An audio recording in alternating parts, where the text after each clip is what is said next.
Hello, everybody, and welcome to the Baltimore World Championship Qualifier for Altered. I'm Justin Parnell, joined by my friend Rinku here. Hey. Probably a familiar face if people may have caught the Dallas World Championship Qualifier. Yeah, so I'm very excited here to be able to see who's going to be able to join me in Paris. But it's really cool being on this side this time. It's fun. It's less pressure. Yeah. You've already won, so we don't have too much work to do on your side to see if you're going to make it. You're already there. Yeah. And who's going to join you? Another American, hopefully. Yeah. I don't know if there's any non-Americans here, but we had the BGA qualifier won by a non-American. Yeah.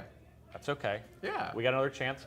I obviously represent Equinox. I'm the only one here, the only American. So I'm really looking forward to seeing what kind of American contingent we can have in Paris. Yeah, it should be really exciting. Yeah. Absolutely. And we have one round elapsed already. We had, we were cooking a little bit in here and trying to make sure all of the technical side was working, but we are ready for round two, and our players are getting seated right now. So what do you feel like you're expecting as someone who's won one of these already here in the field? Yeah, so we've seen the rise of Fen, especially with the most recent BGA Worlds Qualifier. But I think at this point in our season, with set 3 having just really been settled, I think we're going to see people that are more specialists. So people that have played their deck for a while.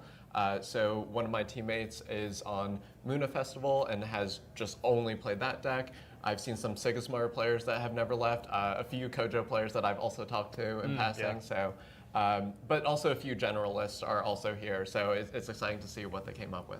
Absolutely, and especially as we near the end of the season, because we have, of course, Skybound Odyssey coming out in just a few weeks from now. So this metagame is about as defined as it can be. We've gone through what was ultimately, of course, a different metagame that you were in, with Aphanis being in its previous form before it had some changes happen.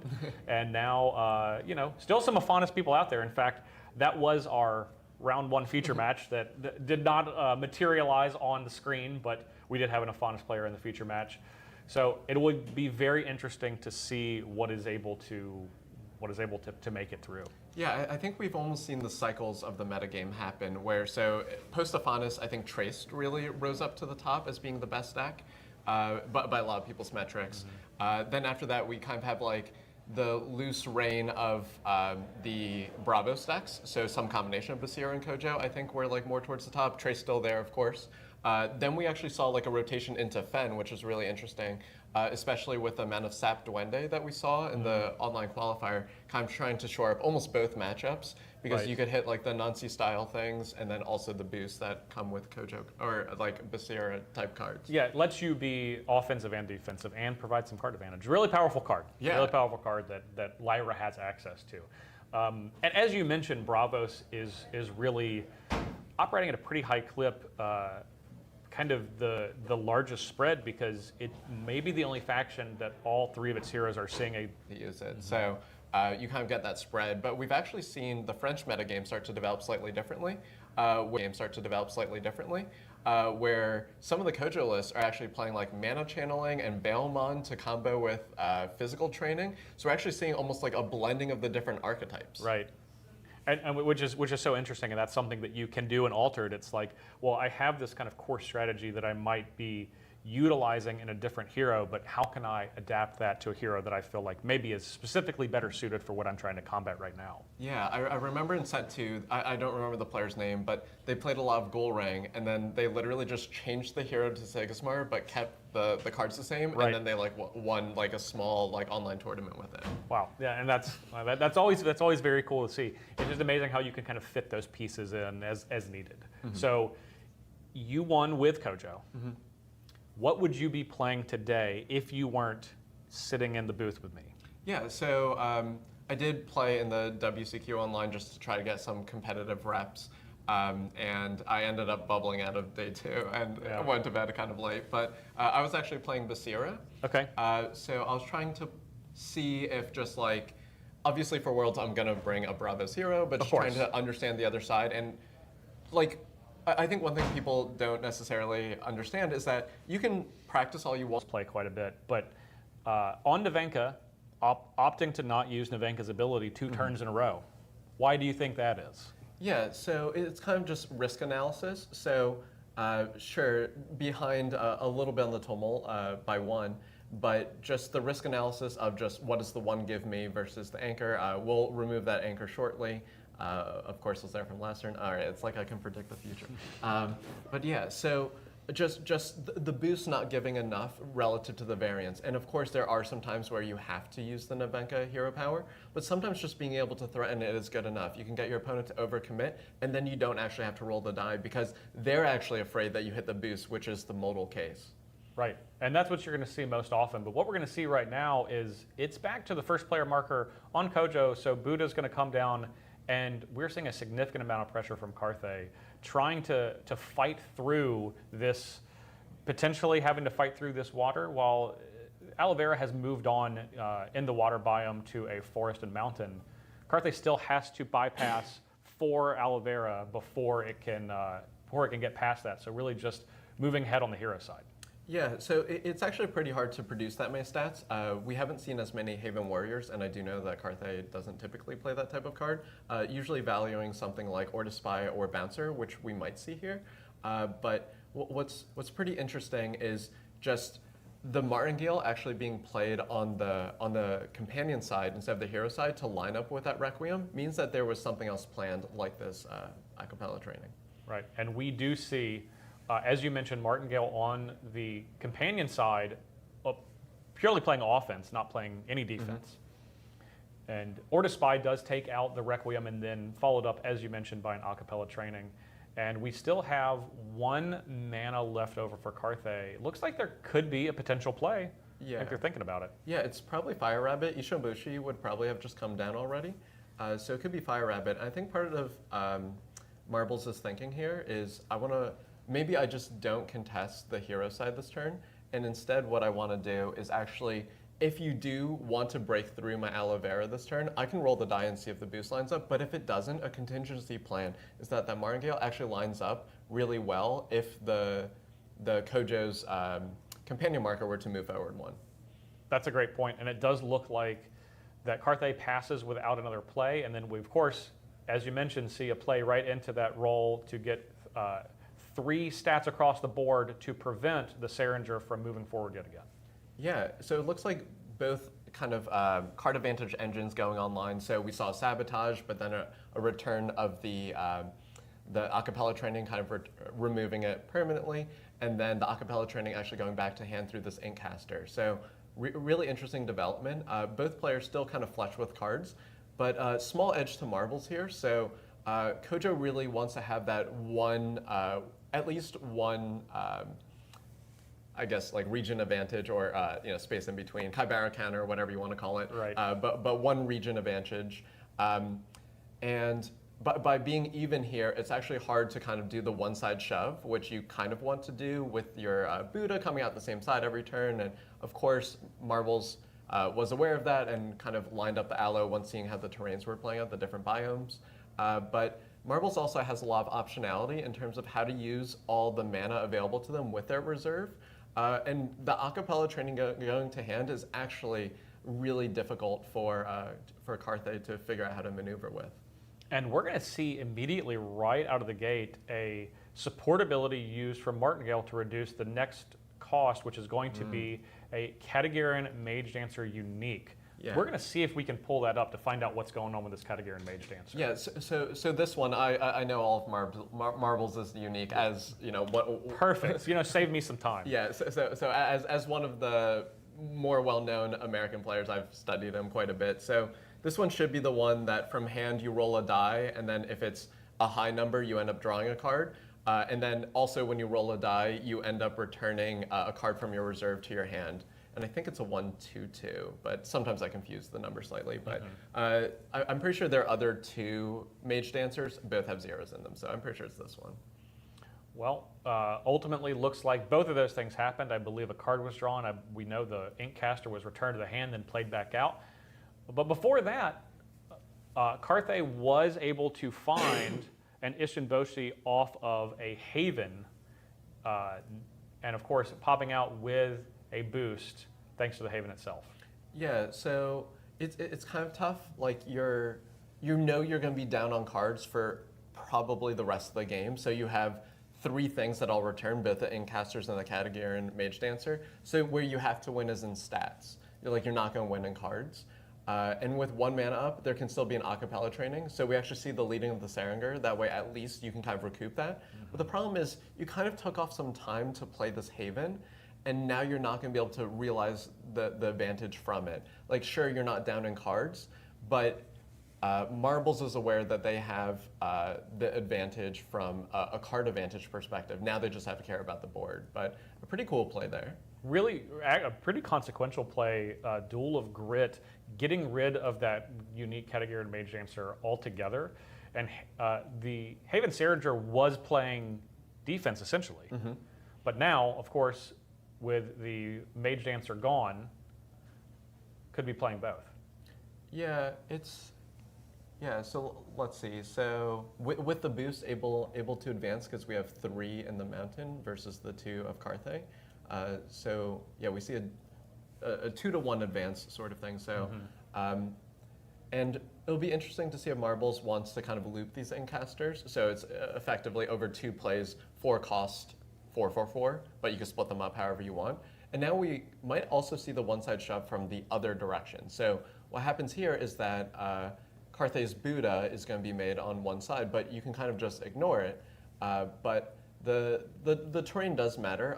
Forest is a stat that typically Kojo is more comfortable playing in with cards like Mighty Djinn, Haven Saranger, which we have seen 2 of, but we'll kind of see. But if you look at all the terrains, all of them, or the biomes, they're all in forest or mountain, and that actually plays to kind of both of their strengths, but we haven't seen a single Hathor yet.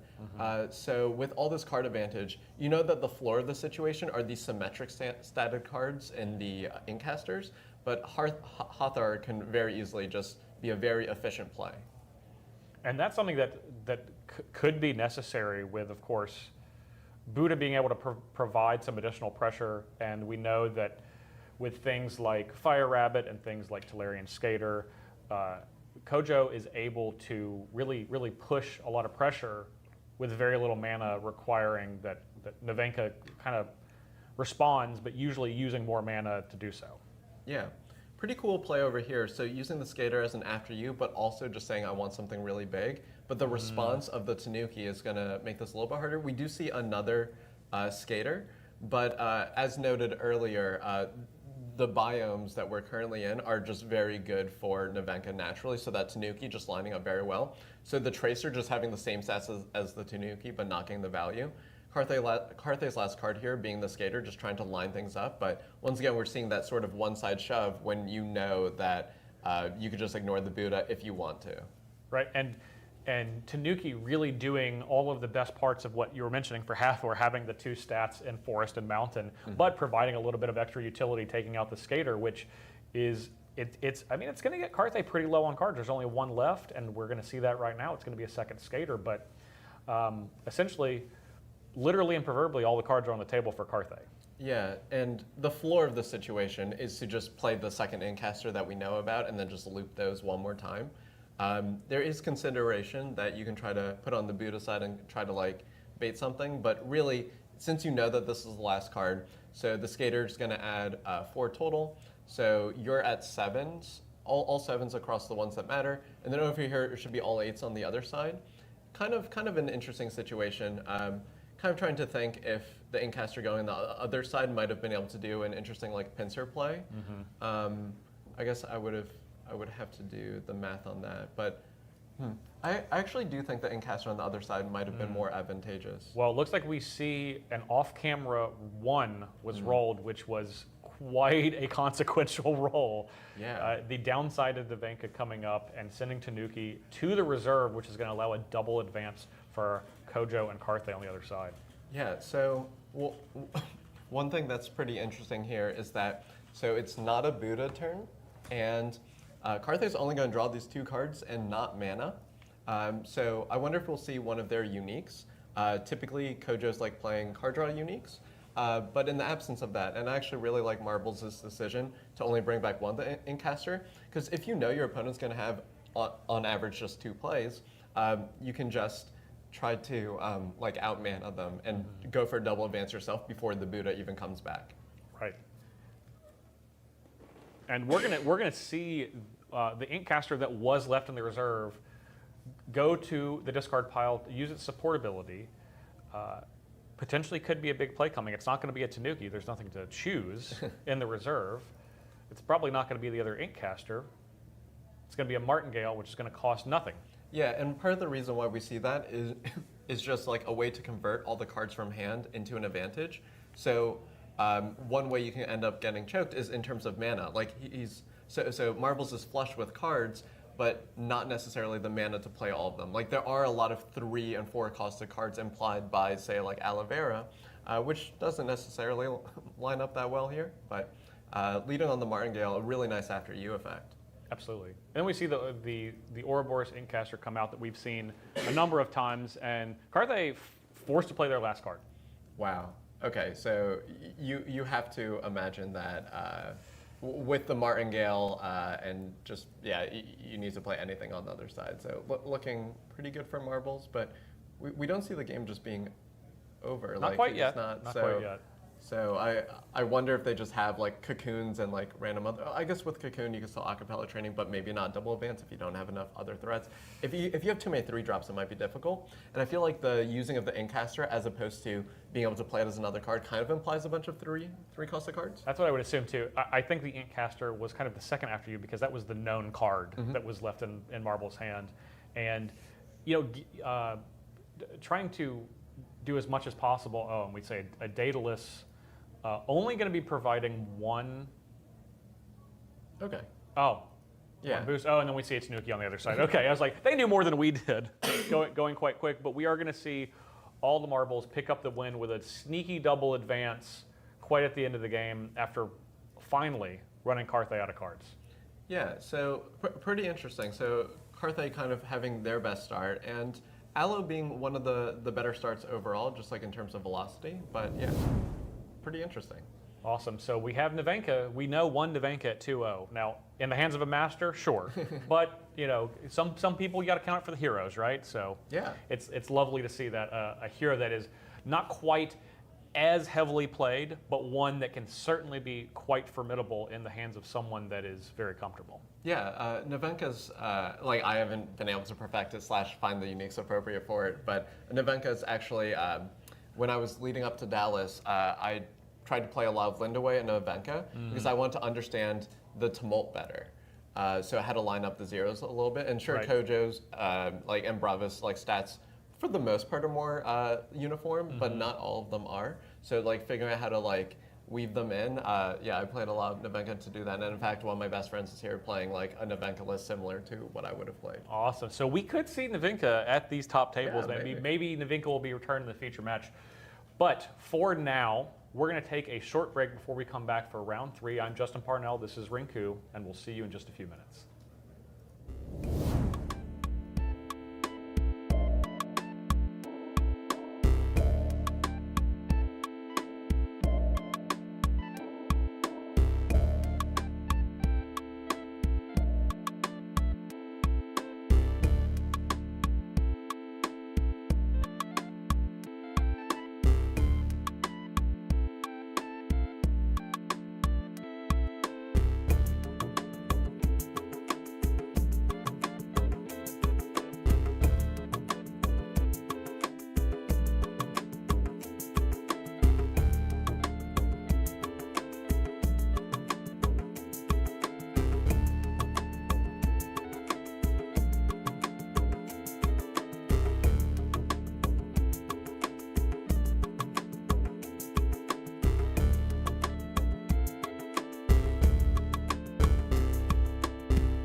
Hello, everybody. Welcome back. Justin Parnell, joined by my friend Rinku over here to get you, what is it, round 3? Yeah. World Championship qualifier for Altered here in Baltimore with our friends at Games and Stuff.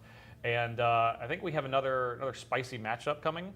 Yeah, it should be really good. So the players are still getting settled, and we're selected for the feature match area. But yeah, just lots of buzz. You know, it's really exciting. So in the early rounds, you don't know how it's going to pan out. Like, right. You take your first loss, you can still rattle them off, and you know we also have a lunch break coming up, you know, shortly. So, yes, that's true. So I feel like for some people, it's like if I could just make it to the lunch break 2-1, yeah. that like is a success, and I could almost break the tournament up into all these small tournaments. That's a good way to look at it. I mean, it's a long day. We have 8 rounds. It's all best of 1, so the rounds are going by pretty quick. But you definitely can get yourself into a mind frame of, I just want to get to this record. I want to get to 2-1, and then I just want to get to 5-2 and have a chance to play in the last round. So I think we do have the lunch break coming up after this round. Yeah. Good. I was not sure. I was asking you for real. I think so. I'm pretty sure it is. But okay, yeah. That's good. That's good. Yeah. So after round 3, we are going to take a lunch break, but we're in round 3 now. So we have 2 players we believe are 2-0. Yeah. Going to be trying to hit that magical 3-0 mark into the lunch break. That's a good feeling, right? Yeah. And another thing that's really good about picking up your wins early is that your tiebreakers, or if you've played other games, are called like resistance and a few other things. But pretty much, people of the same record might be vying for a limited set of spots in the top cut.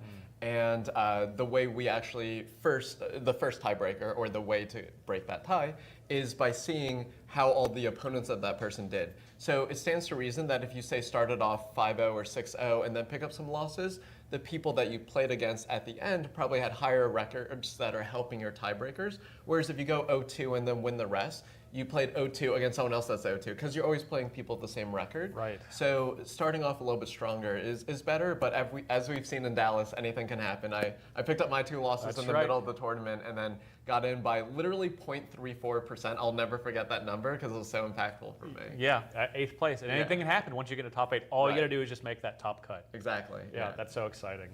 So I know we saw some dice rolling last round with Navenka. And we saw 1 rolled. We have another Navenka here. Ooh. What do we think? Do we think that Daniel might be a more powerful dice magician, although Marbles certainly was able to overcome rolling a 1 with Navenka anyway? It is all the marbles and not all the dice rolls or all the 6s That's or true. anything like That's that. true, So, yes. yeah. But yeah, no, definitely interesting. And part of what's really interesting about Navenka is there's a few different ways to build it. We actually see a rare Ouroboros in hand for our Navenka player. So what do you think about Sierra? Sierra is an Axiom hero that has really been coming on stronger the more sets that are released and altered, the more cards that meet that 3 hand cost requirement as a permanent. So what do you think of Sierra in our current metagame? Yeah, so Sierra plays a really interesting sort of role where, okay, well, we see unique off the gates, or out of the gates, but Sierra has maybe even beyond the gates. Yeah, there we go. No, that's a good one. I like that type of joke. So, but in general, Sierra's role is you kind of try to keep board parity, and then you build this advantage through playing cards like Brassbug Hive at rare. So then all your things are boosted and big. But you can also kind of like threaten both sides pretty efficiently. And one thing that I think Sierra does very well is, even though it tries to win on the tumult over time, one thing that it does do is it has very symmetric stats. So it could just try to be generically big, which is pretty cool, and accrue this advantage over time. And back on the other side with Navenka, we do see a rare Katagiran Mage Dancer. No roll from Navenka out of fear of that 1, of course, but a double advance. Well, an advance on each side, not quite a double advance. A single advance from each player, and it looks like Navenka, or not the Navenka, the Copelia has put itself to sleep. Right. So the unique versions of Copelia, there's 2 different versions. Some of them say when you go from hand to reserve, play it for free with a sleep, and some of them say when it goes to reserve, play it again with a sleep. I think, if I recall correctly, I think the sleep counter should be removed, like when it comes back right away. But I always forget how that works exactly at rest. We would definitely need to see the exact wording of it, but yes, if it's when it goes to reserve, then it would be removed for the following turn. I think so. It's always tricky because at dusk you kind of have the sequence of events that you do. So just trying to figure it out there. But a sad Nylum, but womp womp. Being able to still use the Sierra hero power to get this Brass Bug Hive and starting to threaten the other side. It is notable that the side that the Brass Bug was played on, you could advance in any of them. So outside of Ouroboros and Caster, there's not many things that would be able to contest it. So we instead see those Ouroboros being able to come down and combo with an Evenka. There's 3 Capellias uniques for this year. 3 Capelia uniques for Sierra. So we're gonna do our very best. Can't promise how good it's gonna be, but we are gonna see a couple of die rolls. Both of them are just gonna result in 2 boosts going on that Katagiri Mage Dancer to well, pretty easily beat the currently asleep Capelia. And we're gonna let this one ride since we don't know the exact text and not try to get too involved in the game, and see a advance from each player on the hero and companion side respectively. Yeah, of course this makes sense in retrospect, but I've actually never seen the Ouroboros played before. So I actually didn't know that you get more Countersinger Mage Dancer for it. Like, I didn't realize that rolling the 2 dice means that you rolled 2 dice, which obviously makes sense. Oh no, it's so the Mage Dancer gives itself a die, and the Evenka gave it one. Oh, that makes more sense. Okay, so it is how I thought it was. It is Yes. You roll 2 and replace 1, so you only get 1. Okay, good, thanks. Yeah. Okay. All right, so we do have the Copelia here, or presumably. Yeah, we have it up a little bit, but we're somewhat struggling to take a look at it. Yeah, so it says when you go to reserve, when it goes to reserve from the expedition zone, you can play for free and it gains a sleep. And when a robot joins your expedition, I gain 2 boosts. So what does this sort of imply, especially playing 3 different Copelia uniques? It might actually be an aggro slanted, like robot theme, but can also go over the top through using something like Brass Bug Hive. But yeah, so we kind of want to see how we want to develop the like the different sides. So what Sierra's looking to do ultimately is setting up for the Brass Bug Hive turn. Like, no matter if you're slightly more aggressively slanted or a little more like trying to lean into that late game, you can kind of put 6/6/6 in power on one side and just try to be at board parity and then let that ride over time. But sometimes you gotta actually try to fight for both sides, especially against decks that don't have symmetric stats, like our typical Lyra lists. And as we see with this Capelia plus others, that's very likely that most of the Lyra characters are not going to have consistent stats in all 3. Now, how do you feel about the difference between common versus rare Brass Bug Hive? Yeah, so it seems like the trade-off is 1 mana, but then the common one doesn't give a boost to everything, if that's correct. So yeah, well, so it seems like overall just the statting of a Brass Bug Hive every single turn doesn't quite do enough in terms of having the like the stats over time. Especially when you think about playing 2 Brass Bug Hives. So if on 6 mana you play a Brass Bug Hive, and on 7 mana you play another Brass Bug Hive, well, now you're going to have a 3/3/3, and then you're going to have 2 4/4/4. So it kind of reaches this critical mass. But I feel like the Copelias do imply things such as this Drill Mole, probably Dredger Drone, or the smaller robots that you don't always see from Sierra. So I would expect this to be more of a lower to the ground Sierra list with a Brass Bug Hive finish to go over the top. And we see the Paper Herald return from Nevenka trying to potentially get an advance, but only serving up 1 boost thanks to its die rolling ability. And we're going to see if we can get the exact text of that Paper Herald. Here we go. You can put a card from your hand in reserve if you do roll a die. On a 4+, I gain 2 boost. Otherwise, I gain 1. Okay, yeah. Pretty solid. Yeah, like really good on rate. And sometimes putting cards from your hand to your reserve isn't inherently bad if it has good support action. Absolutely. Well, something that doesn't have support, but something that you have been heralding, much like the Paper Herald, is the rare Brass Bug Hive. Right. So here, just trying to decide how you want to divide the stats. So if you kind of put them all on one side, then you can kind of keep the board at a semblance of board parity, except you have this very powerful landmark in play next turn. The problem, or I don't want to use the word problem, but the consideration on the other side. Well, the Sierra should probably be exhausted. We'll work on that later. But if you split them 3 and 3, the Paper Herald actually already blocks you in the water. So then it could be possible that, maybe they commit everything to the other side, or they could just use Navenka Hero Power to get past it. But you actually get them to commit more cards, and it actually looks like our Navenka player doesn't have many cards at their disposal at this point. And we see a 1 and a 6. Thank goodness for that Ouroboros. But sometimes a 6 isn't what you want because you're really looking for that boost. Yeah, well, here it's from the data list, so just getting to choose to put one on each or either, but maybe just a precursor to a possible Navenka roll. Oh, I see. So it's the Trickster and the data list, just kind of playing them both because you're tapped out, and just like there's some shortcuts that you might do in person that you wouldn't necessarily be able to do in Board Game Arena. Yes. So yeah, first was resolving the data list, then the Trickster, but both of them yielded high numbers, so we see high numbers. Right. And we're going to see the dance of one transition each is being broken up as we get a double advance for Navenka in the face of the rare Brass Bug Hive. Usually, as you mentioned, you see saying, okay, I'm going to play both of my robots here. You're not going to mess with this. And Daniel was like, actually, I think I'm going to go over the top. Yeah, so with the first player marker on the Sierra, so the Sierra is going to have to take some actions first.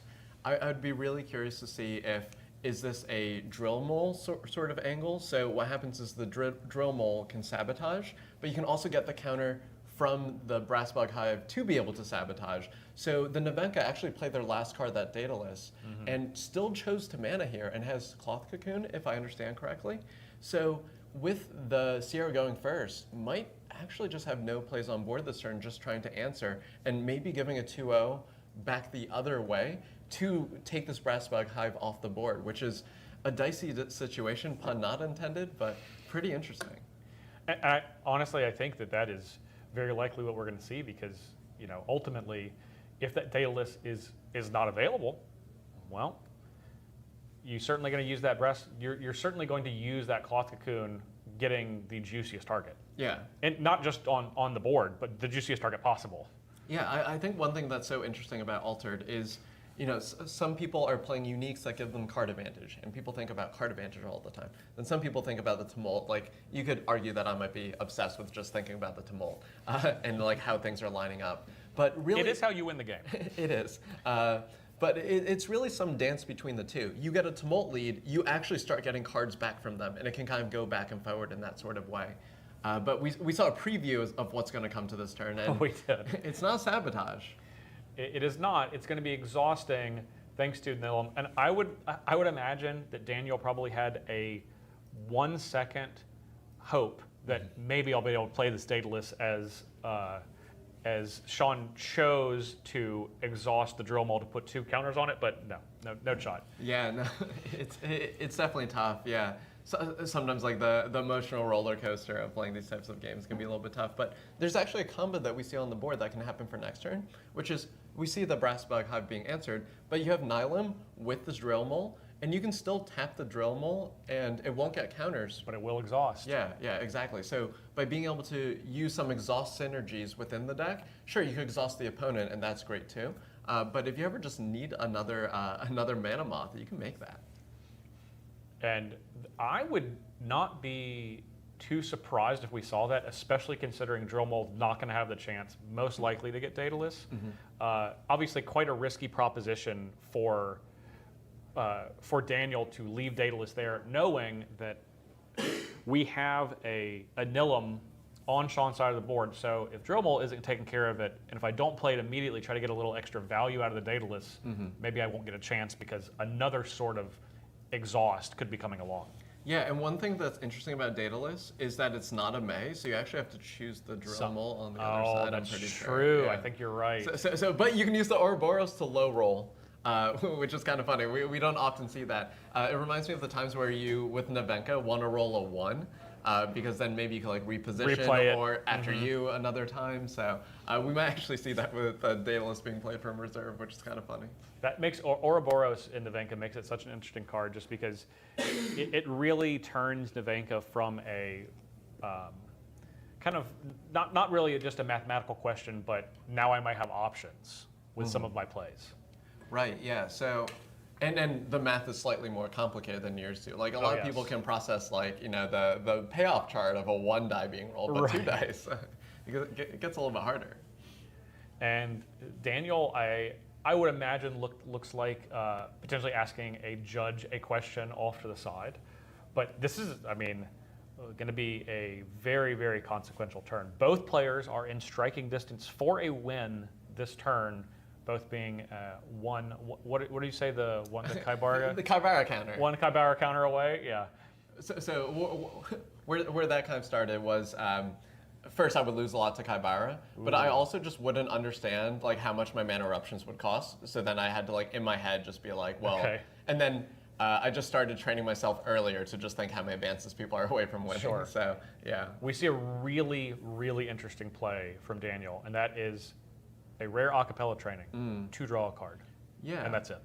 Yeah, so I wonder if some consideration is to just say, like, what I have is not good enough, or maybe it's tough. The data list looks like the trains were lining up, but maybe just worried about giving that counter and the stat differential.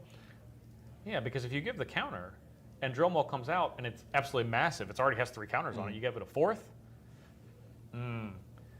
Well, no matter what, it looks like we were going to be seeing a response from Sean with an avalanche on the Katagaran Mage Dancer, which does not look like that was part of Daniel's plan. Oh, I think if Daniel only has 3, it doesn't work, but if Daniel had 4 mana left, it could have been like a Sandman angle of like trying to be like, I actually want you to play this Drill Mole and like commit it earlier. That way I can like Sandman plus like other drop. But the Avalanche might have like thrown a wrench in this sort of plan. Yeah. Oh, an X. Not a surprise that it's a spell after kind of trying to spin the wheels a little bit to maybe force a play by playing that, playing the acapella training. But now we're going to see a potential for what we said. Both players are within striking distance of winning. Could be no players are going to advance at all this turn. Yeah, we're going to have at least one more day. But there's 2 cards in hand. It could be 2 1-drops. That's true. But the hand gestures kind of seem to imply maybe there's nothing. I would imagine that if... Okay. That is a 1-drop.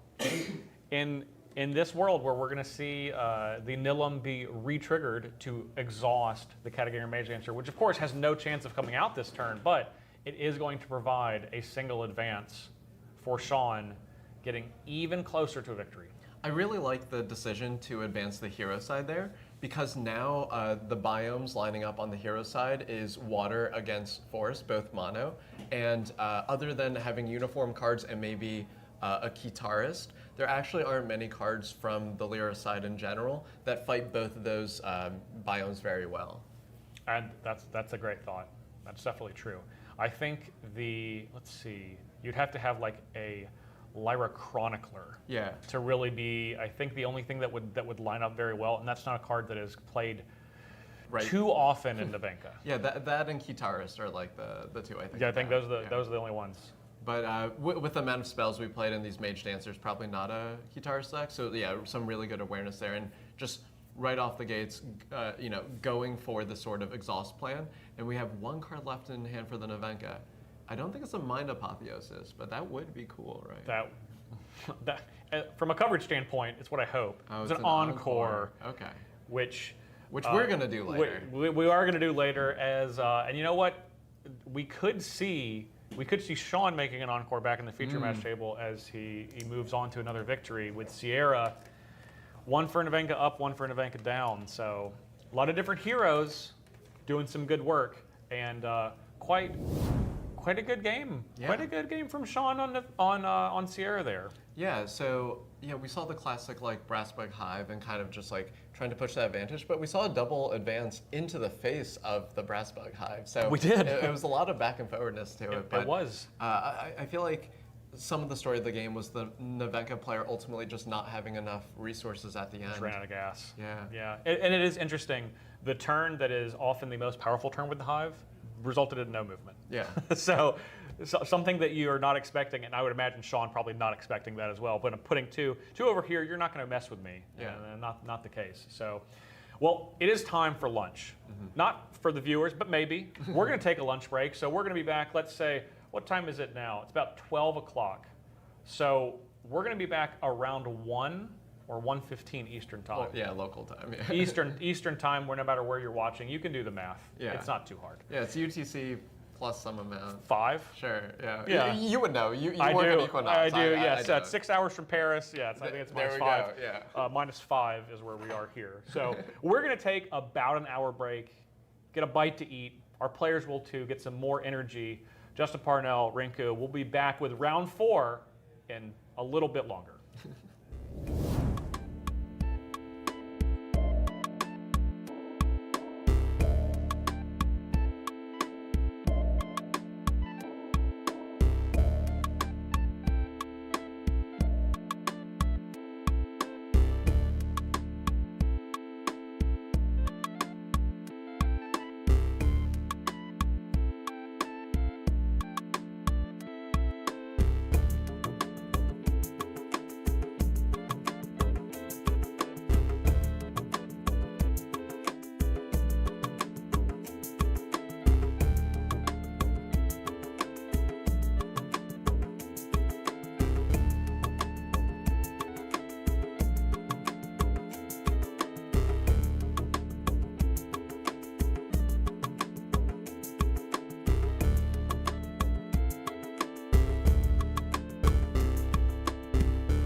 Okay.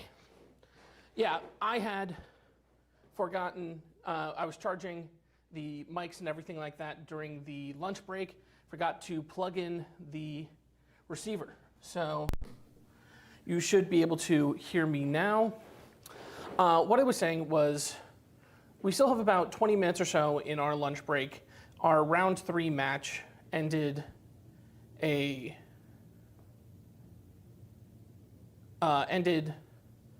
little sooner than the rest of the matches. So we will have to stall for a little time. We do have an interesting match. We don't have round 4 paired quite yet, but we do know that there's a 3-0 Iraq and Kibble player, as well as a 3-0 Basira and a 3-0 Trace. Those not surprising as much. So we're going to try and get the 3-0 Iraq and Kibble player into our featured match area. Thank you, Justin, so much for commentating the first 3 rounds, even though we didn't actually have round 1 stream ready. But at least being there, and you might see him come back later. But we want to let him interact with everyone else as well. So I will be hopping in for this next match, maybe 1 or 2. We'll see how it goes, since I'm also running tech. But I thought I'd kill a little bit of time while we were doing this and show what exactly players are competing for. So we have the foil tumult tracks. Every player will get hero boosters with the full art signed promos. Top of faction will get the faction championship stamped cards from favorites from Beyond the Gates. We have the top 8 that chose the Bravos triptych from Whispers from the Maze. Only the top 8 will get this playmat. And of course, top 1 will get not only qualified for the World Qualifier, as the name of this World Championship qualifier suggests. It does qualify you for a World Championship. But they will get their hotel and flight booked by Equinox, which is, there's been a lot of jokes made that for a lot of European players, especially a lot of French players, saying this will get you a bus ticket for them or something. This is going to be big. This is going to be huge for someone who wins here. I believe we have a couple Canadians. I'm not entirely sure. I need to figure out the player breakdown at some point, but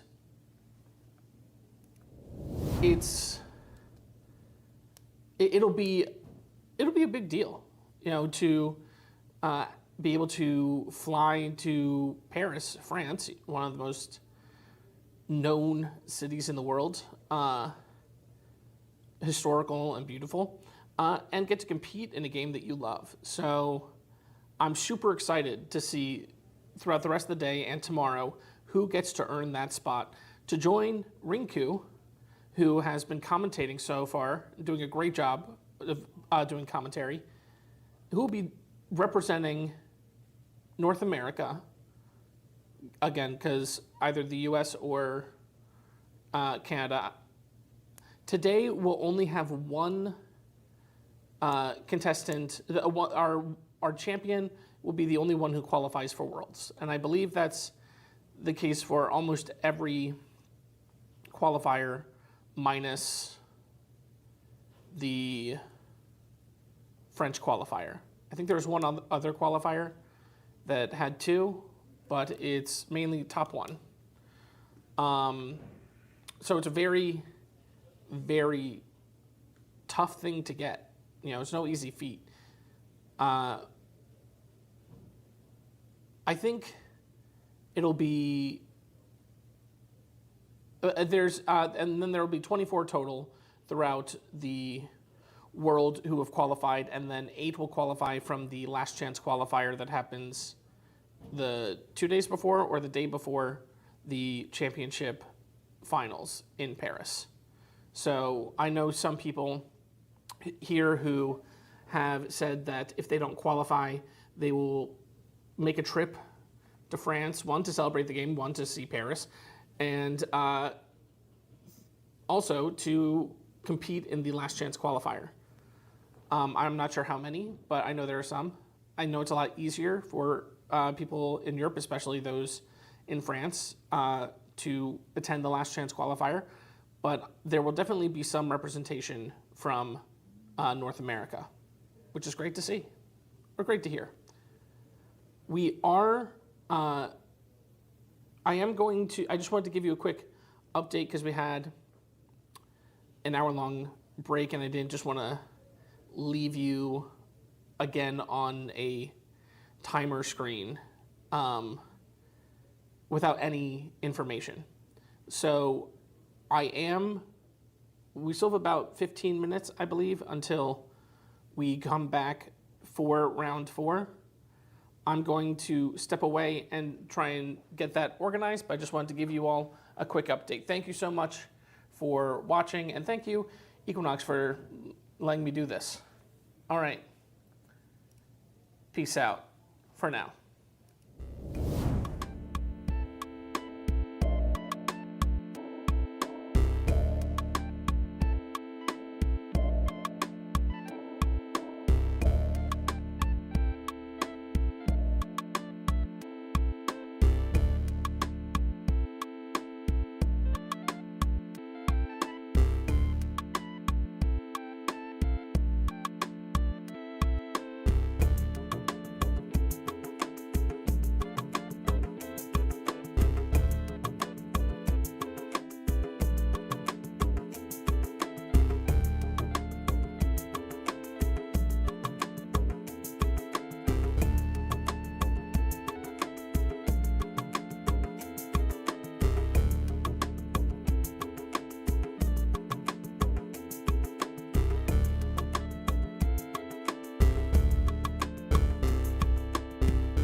Welcome back, everyone.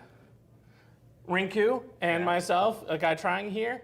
We're going to change it up a little bit for round 4. Justin was great, but other people are here. He didn't come just for us, although it would have been nice if he had. Yeah.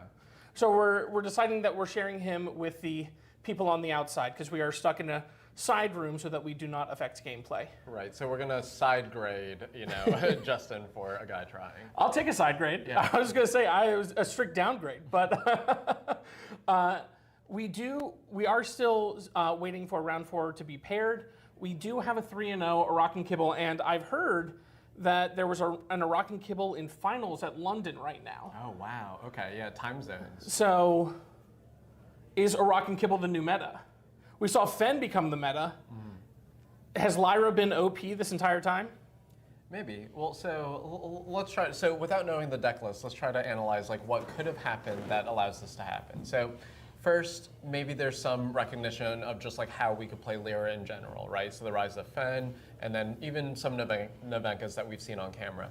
So of course there could be some sort of uniques. Maybe I do know that some people have been playing resupply uniques, so specifically the ones that say when you play 0 cost resupply, and then you can kind of play your whole deck and anchor them. That was a huge concern when I believe those started appearing in Trial by Frost. Everyone was going online and saying, Iraq and Kibble is busted. You can play your entire deck. There's no way to stop this. And then a week later, we never really heard anything from it again. Yeah, I think some of it might come down to, so I think we're still shaking out like the chain of events that happened after the Faunus nerf. So once again, it kind of went to Traced, then to the Bravos heroes, and now towards the Lyra heroes. And I think some of the recognition is that Faunus was applying pressure in, say, like the off you go sort of way. So the methods of interacting being the beauty sleeps, off you goes, and like those types of removal spells. So what could be happening is we could find uniques that can stick on the board, or when they stick on the board, allow you to do really like big things over time. And maybe this is like an evolution of that. Now, I have a question, because Bravos and Lyra are 2 factions that have been seeing a lot more, I won't say play, because they had been seeing play the entire time, but a lot more meta relevance recently. And they are both known for their spike stats. Sigismar, probably the highest play rate hero, and I don't have hero breakdowns for this tournament right now, but I've heard that there's a lot of Sigismar out there and a lot of Bravos. Not surprisingly, a lot of Bravos. Bravos has been doing very well. But also, I'm from the Baltimore area, and people here like their Bravos. God knows why. I don't, but some freaks like Bravos. Yeah. Right, Rinku? Yeah, some of them. But, so this idea of Ortis seeming to have a lot more consistent stats, are people able to play around that more with their spike stats? The fact that, yes, Anise and Boshi in the first area is only a 2 in water and doesn't block or anything like that, but when you're in your modern water, it's basically a 2/2/2. I think one thing I would do here is kind of separate out, say, Kojo from the rest of them. So I put Kojo and Sigismar together versus the other ones. So by using the pressure of the token and so when we look at Kojo, we never see a unique and be like, oh wow, like you do this combo and do all this stuff. Like when you see a unique, it's like, oh, you drew a card and you sabotage, or like you do just something that's very innate to the game of just having more cards or disrupting your opponent. Whereas when you're looking at, say, the Lyra decks we're talking about, take Marbles' Nevenka list, for instance. Playing 3 Katagiri Mage Dancers, 2 of them roll a die when you play it, and get something back from the reserve when you roll a die, which you also hero power. No matter what, you at least got up that half a card. Yeah. And then one of them is an anchor unique. So overall, I would say like you can almost analyze the uniques. So let's look at Ortis. Your best uniques are token spammers, things that charge, but it's kind of like, oh, I did this big thing on this one turn. Hopefully you didn't do something bigger. So sometimes Traced or Atsadi or like things that could just do big things almost invalidate some of the uniques. We also see, specifically with Baba Yaga still being on suspend from Ortis, it kind of requires that the unique slots be used for that sort of card draw. And The problem ends up being if you're using uniques for card draw, then you're not getting some of these other effects or abilities and ability to interact there. And it's interesting that you mentioned all the marbles. I mean, it's not too interesting. He's an incredible player. He was on round 2 stream match, which would have been our first round because we had difficulties in round 1. And I talked to him during the lunch break, and he said, because on the BGA qualifier, he was on Otsadi. And Or not today's, not like last one. yeah, the American time zone. Yeah, he was that's on Otsadi, and when I saw the top 32, I saw that there's one Nevenka. I was like, well, I guess that has to be all of the marbles. And then he pulls up with Otsadi, and I felt betrayed. He's on Nevenka today, and I asked why the change between the two, and he said he felt it was a regional meta call. Yeah. The fact that he was expecting to play a lot of Europeans during the BGA tournament. Not surprising, even though it wasn't America's tournament. Anyone could join, and the game is huge in Europe. Yeah. So a lot of European players, and he thought that Otsadi would go well into their sort of slower style decks overall. And he felt that Nevenka goes better into the more aggressive tempo decks that he feels North American players bring. Yeah, and so he also day 2 the Asia qualifier that is happening Tonight? yeah. I barely missed day 2 actually, but yeah. So and he's playing Fen online. So he said he decided to kind of split the difference. He thought Lyra would be a good call overall, but specifically for how things are developing online, as you mentioned, he thought Fen would be better. But based on regional differences, thinking that Nevenka would be better in person here. Now, I did just hear in the background that round 4 is paired. I am going to take us to a quick starting soon screen while we figure out and set everything up for our feature match round 4. But it hopefully will not be very long. We'll see you soon.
Welcome back. Oh, sorry. I was too eager with showing you 2 Iron Chains' a Rock and Kibble, 3-0 a Rock and Kibble, that I forgot to make sure that Emberlyn was set up. We will be seeing Emberlyn also 3-0, a Baltimore local. So I am a bit Biased. I wouldn't say biased, because I don't like Emberlyn that much. No, she's Informed. She's great. I'm a bit conflicted because I want Emberlyn to do well, but I also want to see a Rock and Kibble go 4-0. Yeah. Yeah, no, so really it's a win-win either way here. That's a good way to look at it. Yeah, but you mentioned that Emberlyn was in Dallas with me as well, and that they used to not be playing Basira. What were they playing before? They were on Arjun. Oh, Arjun. Okay. Arjun and Spike. Now, that is not a new hero. You might be thinking, well, then why don't I see Arjun? Arjun is unfortunately one of the least played heroes seen throughout the game. Emberlyn had a very strong Arjun deck, but still was playing Arjun and struggled. Yeah. Especially it was a very mass anchoring thing. Yep. Struggled into the Hunger. And seemingly, now that she's on Basira, decided if I am going to get destroyed by the Hunger, I should play the Hunger. I might as well join the Hunger. Yeah, that makes sense. And then for 2 Iron Chains, if I remember correctly from BGA events this past week, has played some Auroch there as well. So I'm familiar with some of the uniques, but hopefully we get to see them on display here. Yes. We should have things set up so that we will actually be able to start seeing uniques as they play them. Yeah, great. Hopefully. Maybe I'm overselling too much, but I have faith in us. It's something great we were able to do during the break. Players are deciding who is going first, and it seems, I think Iraq may have won the... Yeah, they'll get it out We'll see soon enough. We don't need to speculate that much about everything in the... That's on me. Yeah, no, it's okay. Some things just take their natural course. But yeah, so one thing that's interesting when you play against a hero that you don't commonly see is that you would have to think like how the opening is expected to play out. Of course, Auroch is going to be a little bit more focused on playing those characters. That way you can try to trigger that passive, that hero power a little bit easier, and hopefully not hit Martingale as one does. So by having less spells, having more characters, you imagine that against something that's not Sigismund Kojo, something that's putting characters into play, they could probably try to fight for both expeditions on the first day. So aside of seeing like a unique that is very potent, I would expect to see 2 small plays here. It is interesting to note, though, Emberlyn was mainly an Iraq and Kibble player for a majority of Season 1 and Season 2. So, and we have our first unique. Did I oversell it? Hold on. You got this. That is her Trickster. And we got it. Oh, yeah. The main thing right now is when another character joins your expedition, if I have 1 or more boosts, I gain 2 boosts. So if there's a card like Chiron, or Chiron won't matter this turn because there's only 1 mana up, but a Fire Rabbit, you can layer the triggers so that the Fire Rabbit gives Ouroboros Trickster a boost and then resolve the Ouroboros Trickster's abilities to then gain another 2 boosts. Exactly. So in our game, when things say like whenever another character and it has this dash, pretty much everything before the dash is what triggers the condition to kind of like be checked or see if it goes into limbo, which is where you decide where all the simultaneous things happen. So pretty much this Blade Dancer getting a counter is going to trigger, and then now we can use the Basira to put a counter on the Trickster. Now the Trickster gets extra big also. So you can make everything line up. There's been similar interactions in different games that cut the other way, but this is actually a very common interaction for Basira in particular with these types of uniques. And able to just perfectly stat it with that Basira boost, the third boost going on to that Trickster. Yes, the Blade Dancer will only have one boost going into reserve at the end of this turn, but blocked both advancements on the for the Iraq and Kibble player. Yeah, one thing I really like here is, one thing I really like here is that that Emberlyn is choosing to put the fleeting markers on the cards in the reserve. So there are times where people can kind of lose track of the state of the game, like what has fleeting. But of course, a card in reserve can't have fleeting or it doesn't have the same sort of meaning associated with it. But this really prevents certain gameplay errors from happening where you might forget to do so. We see the Trickster actually coming back out here and low rolling a little, but still having that passive ability, and it already has the boost baked in. But we see another unique here. The Studious Disciple has the ability to get boosts, I believe. We're currently working on fixing, so you're hearing a little bit more of me. It's just a seamless process where Guy's kind of trying to fix the glare that's happening. So that's why you're hearing a lot of Rinku. But yeah, so the Studious Disciple unique, being let out for one cost and still being able to play the 2 cards from the reserve if they want. So we can actually see the Auroch ability being activated day 3, which is pretty early to be doing so. We're getting the Studious Disciple up. Yeah, so yep, this is the one where you end up getting boosts. And kind of talking about that stacking sort of effect again. If, say, this Martingale gets played, there's 2 zeros on this card. The Martingale would have the 3rd one, so then you would actually be able to give this boost right away. So it's pretty much like a 1-cost 4/4/5 here. Wow. That's a lot. And we do see, unfortunately, the Sarengar able to, in a very good offensive position here, but not a great defensive position, as Emberlyn is not in any forest in their expeditions. Yeah. But still, able to great offensively, especially against that tiny Jin. Yeah, and just trying to maybe be able to get to, so right now there's a 2 expedition lead for every Sierra player, maybe just trying to 2-1 twice. You don't necessarily, you don't have to, Rome wasn't made in a day. Like, when you're behind, you don't have to do it in a very large way. You can get the small advantage, and when Auroch and Kibble kind of triggers once, it kind of becomes easier to trigger over and over again. Yeah, Auroch and Kibble is, we have like these other heroes that are considered like engine heroes, and Auroch and Kibble somewhat fits that, just because once any card that you play off the top, if it has a 0 stat, gives her another counter. Mm-hmm. So once she gets set up, she can continually play more and more stuff. But it takes a while to actually get that set up, and then you have to hit correctly in order to make sure that it continues. Even though the execution's slightly different, I know it still plays with counters. I think the easiest comparison to be made is to Traced. So Traced kind of can play that aggro role, but also have this card advantage engine laid. I think Auroch does that, but in a different faction. Yeah, the main difference is Traced, once they're online, they're pretty much always online. Yes, they can technically go offline through bug fix, but that never stays for very long. Yeah. Whereas Auroch and Kibble is constantly fighting for those counters. Yep. But one could also argue the other way, where Auroch and Kibble can allow you to play Hydrocana on these very large cards. Very, very true.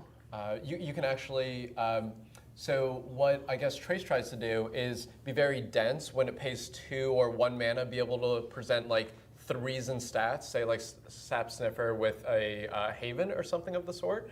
But when, so it's just trying to be very efficient per unit of cost. What Auroch and Kibble gets to do is, because you're playing the card for free, you get to actually take the card from the top and choose to play it for free, and you have all your mana available. So instead of being dense in terms of mana, you're being dense in terms of quantity of plays. But do we see the Auroch and Kibble chosen not to be used here? Maybe due to being the first player, wanting some optionality component or managing the reserve. It's pretty interesting. I wouldn't initially think to not activate on the first turn. Yeah, again, maybe they're just hoping that to get to a position that they can continuously flip off the top, and giving up some early tempo to gain counters. I don't know. And honestly, I'm not sure I've ever seen a Narok and Kibble deny the trigger. Well, another one could be with uniques. So say if you're going to anchor things, or you're going to play cards like the Starfish, where you want to hit to boost it in the reserve, there could be like an ancillary sort of reason. Part of what's interesting to me here is thinking about the Occlute's sort of like turn cycle. So an ideal Occlute situation is typically I Occlute on your first player token. That way on mine, I'm double exhausting because you must have committed something to the board, especially if you want to fight through this Occlute. So maybe it's some consideration there that it's like, actually, I want more bigger plays on your Occlute turn going first, rather than making more incentivized to play going second. But yeah, I'm ultimately uncertain. Maybe we can talk to the players afterwards about it. But. And we see, this is Narok and Kibble's sort of bread and butter mainly. 1 cost cards, 1 to 2 cost characters that have 0 stats, Starfish, Martingale, that Haven Saringar. Just, did they tap 2 for the... It looks like it didn't matter. So yeah, might have overtapped there, but it looks like there's just a pass and pass back, so it ends up being no harm, no foul. But I'm curious if we're going to see Emberlyn end up leading with an Occlute here. It would be pretty good for exhausting both cards, and also the passive ability of the like the reserve ability of the Starfish would be turned off. But and the Martingale, so can't use that as mana, can't gain boosts as Starfish. Yeah, so we'll have to see. So we also see Emberlyn choosing not to mana, if I understand correctly. Sometimes players shortcut and go out of order sequencing, but okay, still choosing to mana. Emberlyn, if they're both manaing due to the tiny gen early in the game, should be ahead by 1 mana. So we have 7 mana to the 6 mana currently. And now choosing to use the Auroch. What do you think it's going to be? What do I think it's going to be? Oh, I mean, I would hope it's a Mind Apotheosis. I don't think it's going to be that. I think it's going to be a Tanuki. Okay. Oh, it's Sandman. Like, it's Tanuki's cousin, the Sandman. So you don't get the hand ability, not that you would explicitly want to use it here, but it's actually pretty well lined up for that hero side. Now, we've seen the game in general moving a lot towards sleep as a major mechanic. You know, Twinkle Twinkle has blown up everywhere. Even some Bravos decks starting to side in 1 or 2 copies now, just because it can win you a game. Do you think that the well-statted defense and offense of the Sandman? Oh, there was the Tanuki. It was drawn. I felt it coming. Yeah. But do you think the Sandman? Do you think it's ever right to hold back that Sandman in this position to gain that sleep? Yeah, it's a really good question. It's hard to know without knowing the hands of our competitors.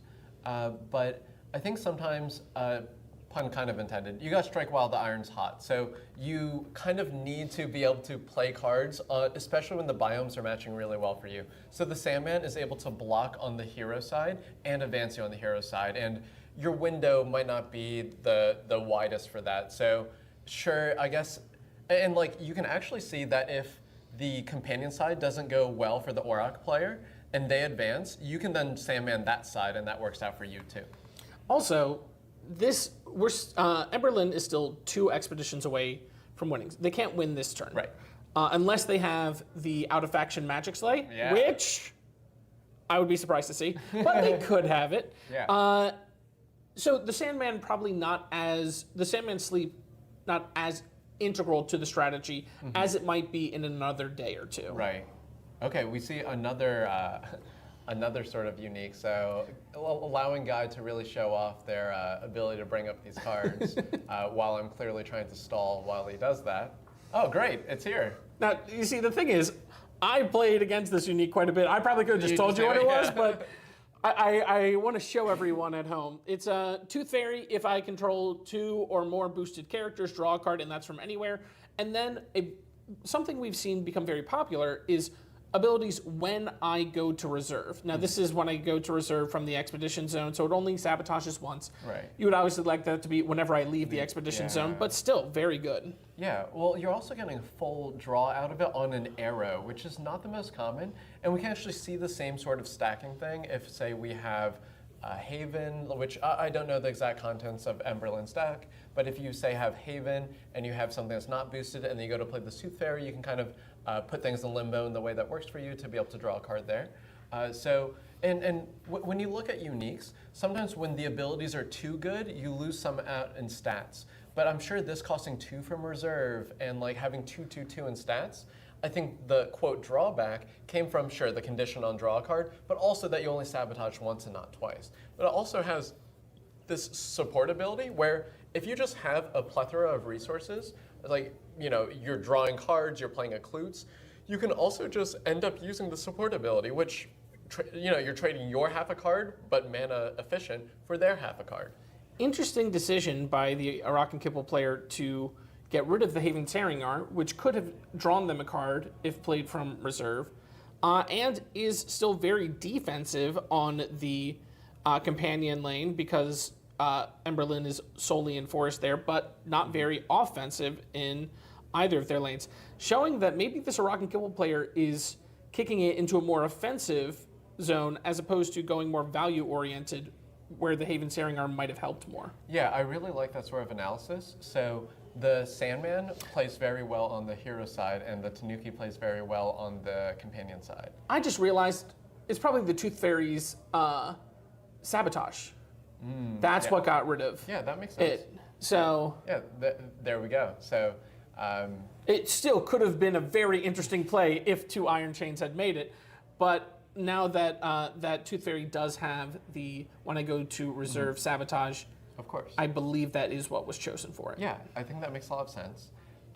Also, it's kind of hard for us to tell in the booth, but sometimes things are verbalized. If you're ever playing in one of these tournaments, you don't get a bonus from speaking less. You should definitely try to enunciate and make sure that things are clear to both players. But we as casters don't have mics, and it could be possible that it was just verbalized, hey, I'm getting rid of your Saringar. Okay, yeah, I'm getting rid of this anyways, because 4 things are going to reserve. It's one of those main differences between, again, this game is hybridized in that it's designed in the physical space, but also has this huge digital component. You know, BGA being a huge part of this game, but you can't shortcut stuff there. You can in person where you're like, okay, yes, I know that these are set technically on BGA, I would have to click through 8 different things. I'm just going to discard all these at the same time sort of thing.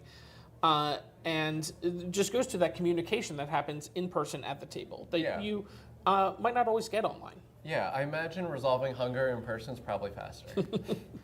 Yeah, because I just flipped the table. Yeah, or you could just say, like, I understand that's a large card. I'm not interacting with it in stats, so, like, let's just not worry about it. Yeah. Like, That is something where it's just like, yes, technically I'm gaining 4 boosts right now, but it's like, great, I'm playing on the other side. Yeah. You're tapped out. I'm going to play a Studious Disciple on the other side, and we'll just go from there. Yeah, that's something that's happened very commonly with me in terms of, like, playing, I guess, over the table or in person. It's just like, I'll be like, hey, I'm playing this from Fleeting, you're tapped out, we're both advancing, kind of just put in the discard. Like let's just get the show on the road. Yeah. And it's something that, so for our top cut at least, we're having unlimited time for the top 8, I believe, which is what we did in Dallas as well. And I do really like that, assuming we have people and judges able to watch for slow play, but it allows, like, you know, we can still simplify, like, some execution, but just making sure that the game states are clean. You know, it's an interesting decision to make, and I think over time we'll just have a bunch of different resources in terms of, like, how much should we be shortcutting relative to how much should we be allowing for more time. I could see a world where we change this to 40 minutes or even 20 minutes. Like, all these things are knobs that we can turn, and you mentioned how young our game is, and it's wonderful that, you know, Equinox has shown the willingness to listen to feedback, but also just to try a few things. Yeah, I'll be honest, when I started this stream today, it gave me a little notification on YouTube that this was 1 year from my first video made, and I was like, whoa, what is that? So it's like, yeah, that it's been, you know, we're going into our 2nd year of Altered with Skybound Odyssey. Yeah. But we're still in our infancy as a game. Yeah. And yes, I do think that it's, especially because the game had been incredibly fast, but now we're seeing the rise of slower decks. You don't have, like, rounds will go longer days.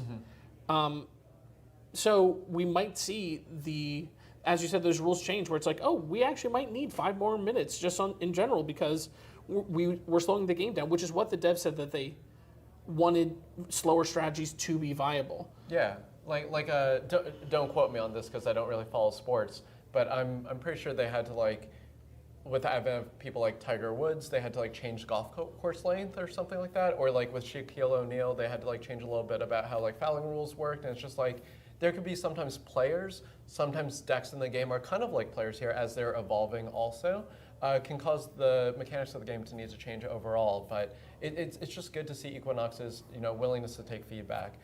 So going back to the game though, so we actually saw snowmans line up perfectly on the hero side, and then we saw a huge fight for mountain from the companion side. So just choosing what to remove here, but we see 2 Iron Chains being, Kybara count 0, adjacent, face-to-face, however you want to put it. I like Daft Punk too, so we can go with face-to-face this time.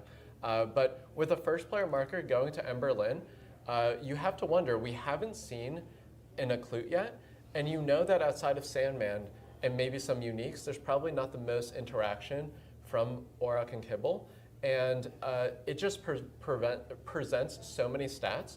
The key here is actually, if you look at Emberlyn's side, everything is in water or water and mountain, and that speaks very well for things like the Daedalus and the Snowman and the reserve. Oh, and we see a new unique. This is going to be, I believe, that's a Tanuki, right? Yeah, so it's a Tanuki that when it leaves the expedition zone sabotages, and also allows you to anchor. I looked at this one when you were downloading them. So, but yeah, so it's going to be able to sabotage and anchor. And anchor could be very potent. So one big difference between Basira and Kojo is the willingness to play removal spells.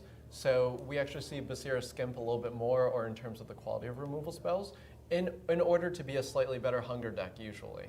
Of course, a lot of things are seasoned to taste. A lot of people, will still put their own personal spin on things. For instance, A-Craft's list from Barcelona, if I looked at it really quick, I would have thought it was a Kojo list, but it's still being played through Basira. So, we kind of speak about the metagame at large, but it might always line up with what our players have in mind.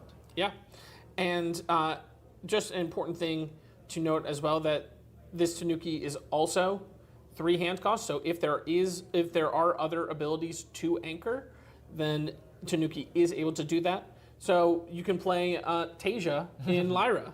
Yeah, I do kind of the blend of these sort of things coming up in terms of I've seen this before, but in different form. In what ways is it similar? In what ways is it different?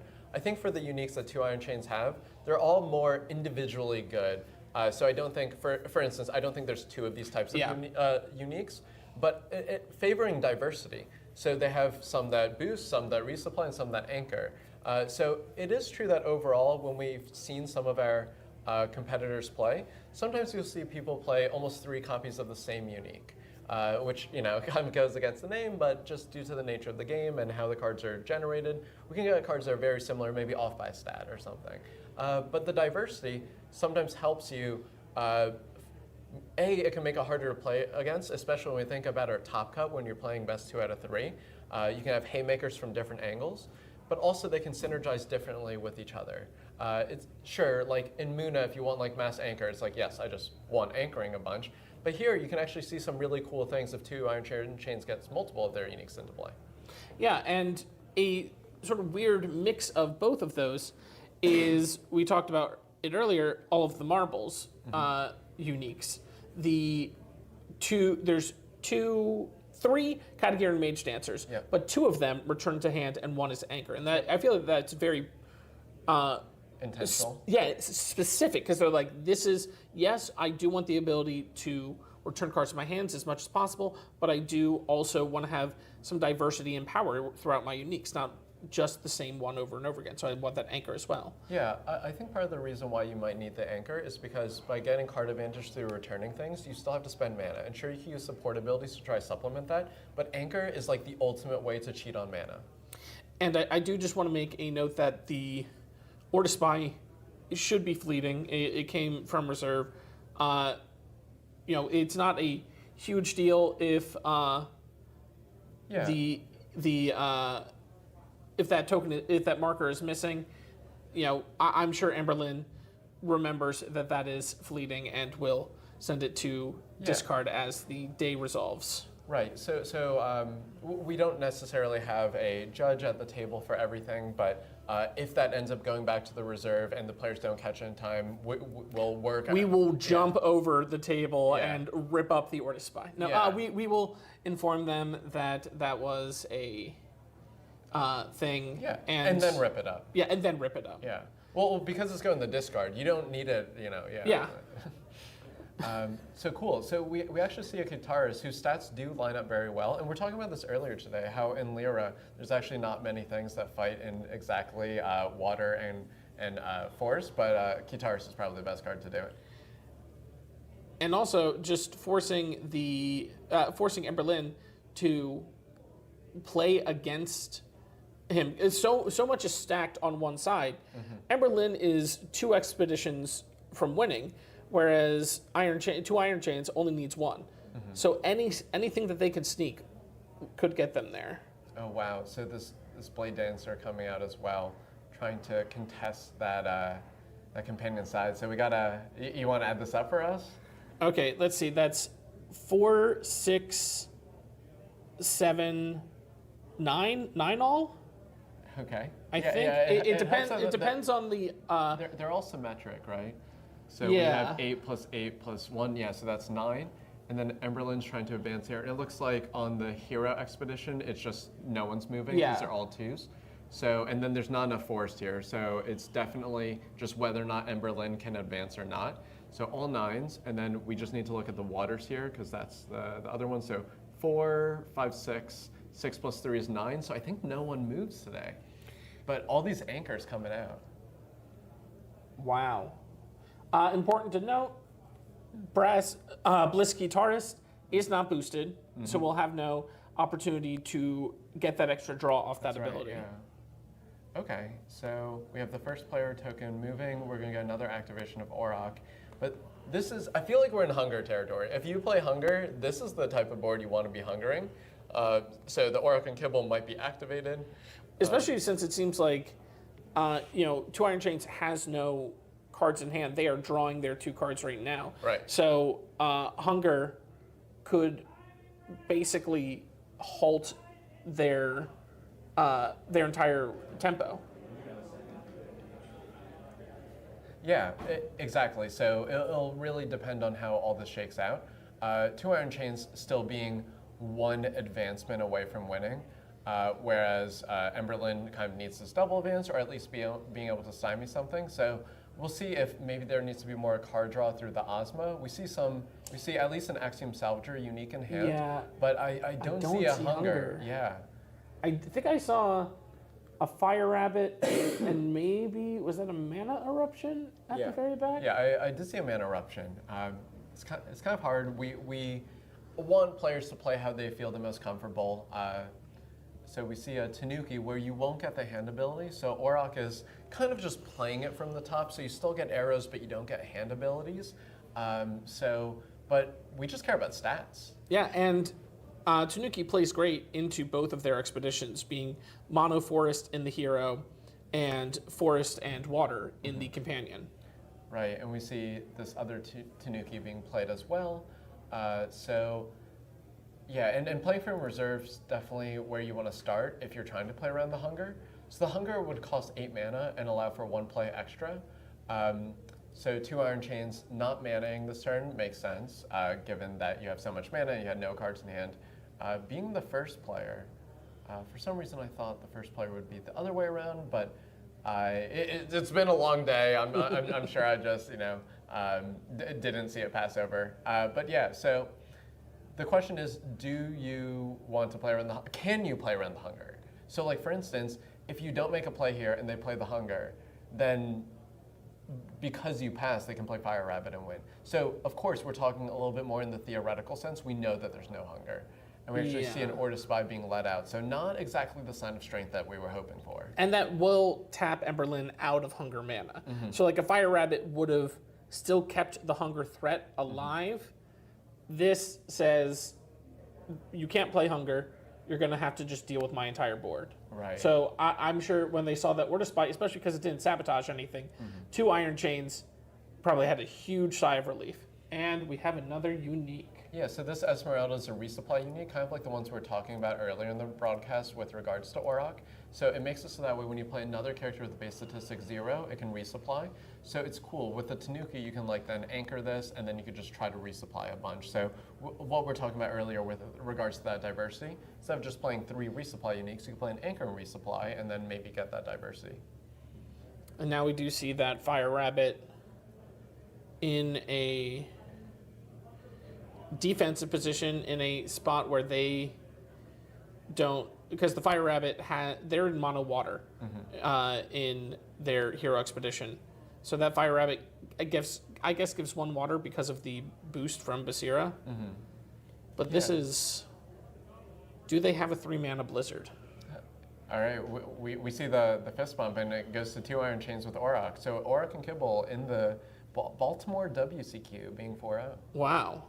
I don't know how much, I don't know what you need to get top 8, like what's the cutoff, Yeah. but they have to be feeling pretty good going into round 5. Yeah, so of course what we say is never final, but typically we would expect a lot of the X1s or XOs undefeateds to probably make it, and probably a scrum of X2s, but the night is young or the day is young, and we just kind of have to see how it goes from here. So the player count's similar to Dallas. So in Dallas, at least, so speaking from historical, there were 4 X2s that made it, 3 X1s, and 1 XO. Yeah, I did ask during the lunch break, and I believe we had 71 players. I'm not sure if that was like before or after drops, but so we have 71 players. We're going into round 4. That might drop down now that people say, hey, I might not be able to make top cut anymore. But we started this with 71 players and still going strong. Yeah. Plenty of Altered left to be played. We will take a small break while we settle up and make sure what is coming to you in round 5. But please don't go anywhere. Yeah. We'll be right back.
Hello, welcome back, folks. I got to get myself Yeah. more in the camera here.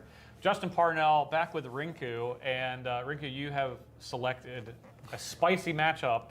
Yeah. Is what I've heard. Tell us about what we're getting ready to see. Yeah, so we're going to see Dan from Team AQZ, who I am also a part of. Okay, so immediate bias. Got it. I'm just writing that down. Well, wait until you see who they're against. Okay. Then I'll show you there's no bias. But they're actually playing a Tasia Festival list. Okay. Whenever they talk in our Discord, it's always about Tasia Festival. So it's something that they've been very well known for and has been top 10 in like BGA ladder like many times. Okay, so a bit of a specialist. Right, and also one thing people don't know is that they were the top Tasia player in Dallas also. And they're playing against all of the marbles, so someone that I've also spoken a lot with, and we had on camera earlier. And Indeed. In my opinion, probably one of the best players in the state. So both fitting to win the tournament, but this is actually a rematch though from Dallas winning in. So oh, wow. The table next to me was these two playing, and all the marbles had slightly better breakers than both Dan and me.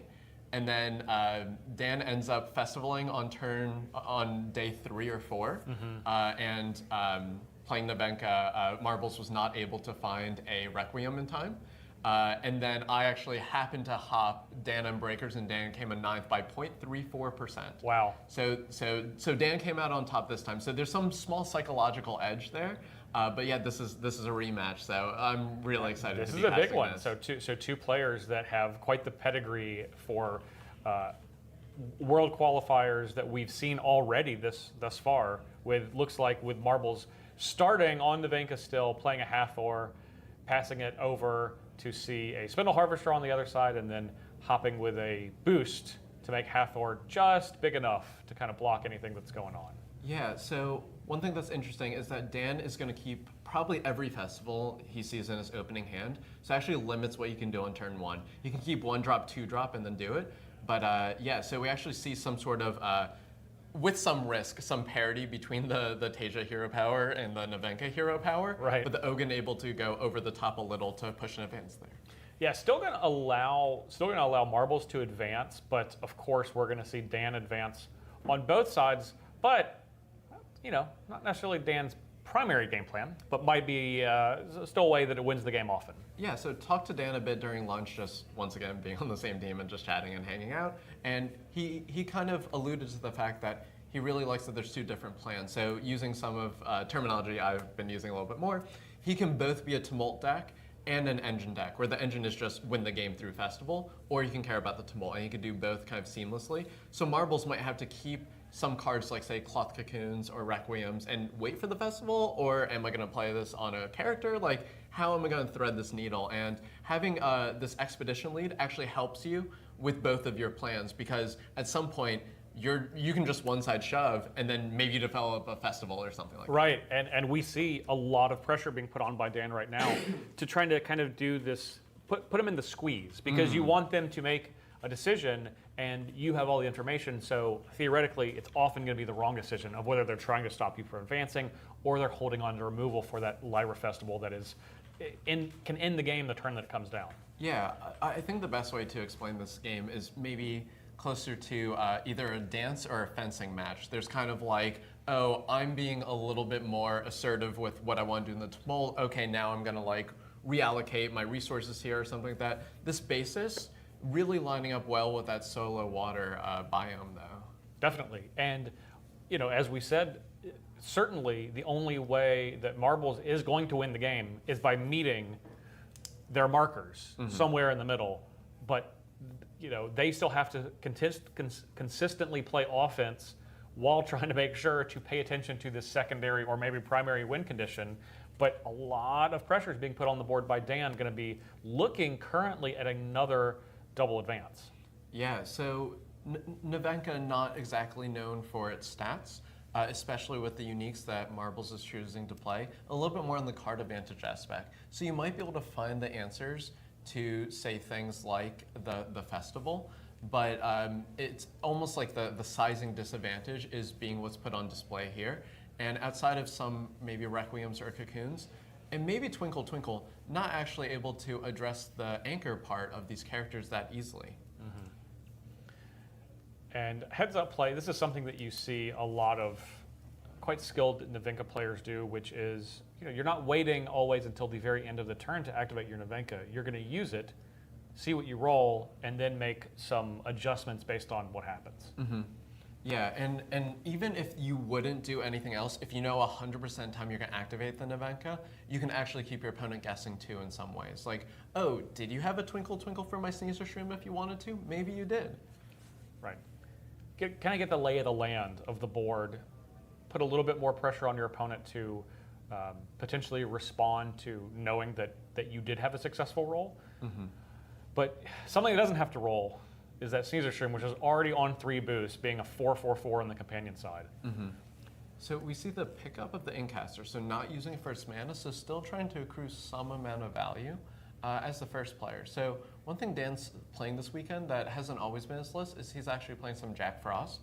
So I wonder, both of these players being BGA stalwarts, I wonder how much they have studied each other's list. That's true. Because you got to think, if you are someone that believes you can win an event like this, something that's important is identifying other people that you feel like are capable of winning. Right. And ultimately, you obviously you have to prepare for the entire tournament, which means looking at the metagame and what you could possibly be playing. But ultimately, in situations like this, you're going to likely have to go through 1, 2, 3, or more of these highly skilled players. So adjusting your deck to accommodate for that is something that not only makes sense, but something that you often have to do at playing high-skilled TCGs. Right, like we're in a winner-takes-all sort of situation. Like second place, yes, the prize is still great, but not quite why people flew out to this event. Right. Yeah, they want to fly here so they can get another plane trip. Yeah, it worked for me, but yeah. So acapella training. So Dan discovering acapella training probably happened, I mean, he knew the card, but like really starting to add it to his festival list happened maybe about a month ago. And it actually comes from wanting to double after you. So just one card that's double after you, and then I could decide how I'm playing this turn, but can still split it up over multiple turns. And it's not exactly Dan's intention to grind marbles out of the game, but really just trying to figure out on what terms are we playing. And we probably, I thought we might see the festival here. So festival is also a source of card advantage because it can require a very specific answer. Say it eats a cocoon. Well, you're both down a card, but then you drew a card from your festival. Right. So you're at parity. Now you may have spent a little bit more mana, but you're not exhausting more resources to do so. Not permanent resources anyway. Right. And by doing that on this weird turn for marbles, it actually turns out that both of them have the same distance between meetings, same Kaibara counter. So they're both 3 terrains in between. And with the festival in play, now you got this pincer attack going on. And part of marbles' interaction are cards like Twinkle Twinkle, and now the equity of those just went down a ton. Like, you had a small horizon to be able to use on the Sneezer Shroom that one turn when it was anchored, but now you kind of don't want to sleep the opponent's cards. That's going into mana, probably. That's true. And not only that, but having that acapella training face up in Dan's reserve means that, okay, well, when I initially played this, I was playing it a bit defensively to try to pass, try to kind of run, not run you out of cards, but squeeze your resources a little bit. But now, if I have 1 mana left over and I happen to not have a fleeting thing, you have to be absolutely aware that that's something I could do and just win the game on the spot. Right, so the sequencing we end up seeing from these festival lists ends up being, you want to play probably your unique card, not literally unique, but in Dan's case, it will Lowercase also be, u, yes. yeah, either one. Right. But your effect that is harder for you to get, and what you're kind of emphasizing there is Dan can actually play a lot from hand this turn if they wanted to. Of course, the Sneezer Shroom with its both fleeting and anchor probably lines up pretty well, but still also threatening this aggressive plan. So seeing an Aloe, so man, I wonder if there's a Requiem in the hand or not, but we might see something here. Yeah, well, I mean, conspicuous that their 4 mana was spent on what is Marble's, I would say, best source of card advantage in the deck in Aloe Vera. But Requiem definitely could be lurking, and as you predicted, popping out, taking care of that Sneezer Shroom, which is going to make it almost impossible, and that's going to be gone, yeah. But going to make it almost impossible. Well, at this point, going to be impossible for Dan to win with Liar Festival this turn. Yeah, so Dan has some Muna Caregiver uniques. He has 3 of them. All of them cost 1, or maybe one of them cost 2, but a lot of them end up being able to just do one of the conditions, but the bum would be having none of them not really helping there. Right. So with the Requiem in the reserve and first player going to marbles next turn, you got to think that even with a possible Jack Frost, let's say, to exhaust, not going to be able to do that in time. So if we're going for the festival win, it's actually going to be a lot harder now. Certainly so, unless, as you mentioned, do have to pay attention to that Requiem, and if you see one, even if you don't know the list, you can assume that's probably not the only one that is lurking. So now that that's something that's on your radar, even though it was before, you have confirmation, okay, this is something that my opponent is not only has access to, but is likely putting a lot of emphasis on to make sure that they have it for the critical time, whether it's for a character or the festival itself. Yeah, I will say that the biomes are lining up a little bit better for Dan. So Kind of awkward for marbles here. Right. So I believe both on the companion side are in that mono mountain terrain. It's a little bit hard to tell from up top, but both in mono mountain. So Aloe not being at its best, we do see one of the mage dancers, but this is the one without a 0. So that's the one that from hand, I believe. Yeah, I believe it's the one that from hand you get to roll a die, and if it's high, you draw a card, and then you get to return a card from the reserve to your hand. Just because I think the other ones have 0s in them, but I'm going to trust your judgment on that one. We'll double check. But yeah, so yeah, being the first player. Oh, I thought the first player was supposed to go the other way. I trust the players. But did Dan have a play that we missed? I don't know where it would have gone. Well, yeah, it looks like the first player's on the side. I just remember saying earlier about the Jack Frost not being as effective.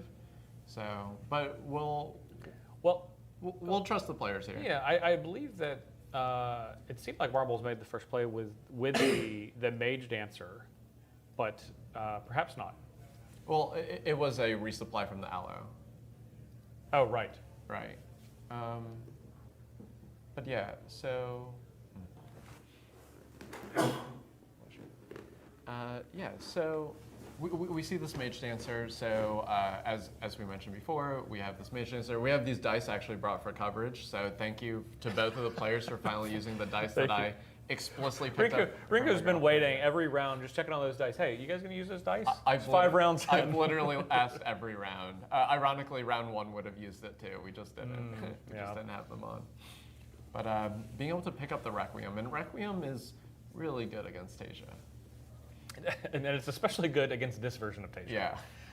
I imagine this is that could be the card you are least excited to see. Maybe tied with License Withdrawal, I suppose, but those are definitely your 2 kind of nightmare cards. Okay. All right, well, that's, I would say, probably very likely to be enough redundancy on the festival themselves to kind of take that out of consideration for targeting. But of course, you still have to get there with characters. Yeah, so we could potentially see a use of the Nevenka with the passive ability on the category Mage Dancer, being able to pick up the Requiem and then just play it again right away. We see Marbles tapping 2 mana there. We saw the pickup of the Daedalus earlier. So one thing, just in case people aren't familiar with it, is with these types of category Mage Dancers or that type of text, when you roll a die, you can return a card from your reserve to your hand. So people know the bot fix or bug fix sort of combo in Traced. There's a similar one in specifically Nevenka, usually with these die roll uniques. Right. So you can pay 1 with the Daedalus and then return itself, and then no matter what the thing you choose gets the boost. Here, being able to use the Trickster, so instead of using the Nevenka hero power, just using the Trickster to kind of apply the pressure and still pick up this Requiem. Yeah, we could see this Requiem being played 2 to 3 turns in a row. Yeah, I will say that when Dan beat Marbles in Dallas for that quote win and in, Marbles did not find any Requiems. So we're kind of seeing, or I guess I spectated that match, so I'm kind of seeing both sides of it now, where it's like the texture's just so different when Requiem's involved versus not. And we are going to see, man, just a substantial amount of value from this singular Katagarin Mage Dancer unique, because there's still one more die roll coming that's going to pick that Requiem back up. It's actually kind of wild. And now knowing that they're safe in stats, they're okay when they roll a 1, which it actually looks like that they did. But they have 3/3/3 versus 4. Oh, it actually looks like the force ends up advancing. Wow. Okay. So still some game to be played. Still some game left to be played for sure, but oh no, sorry, they're in water. I misread that. yeah, this is we are heading towards the Venga players. Just be aware that we're heading towards Marbles having 2 successful victories on camera while rolling a 1 with Nevenka. So it's never the end of the world if you can fully prepare for that happening. And with that Requiem and Daedalus still in hand, this is going to be an uphill climb for Dan.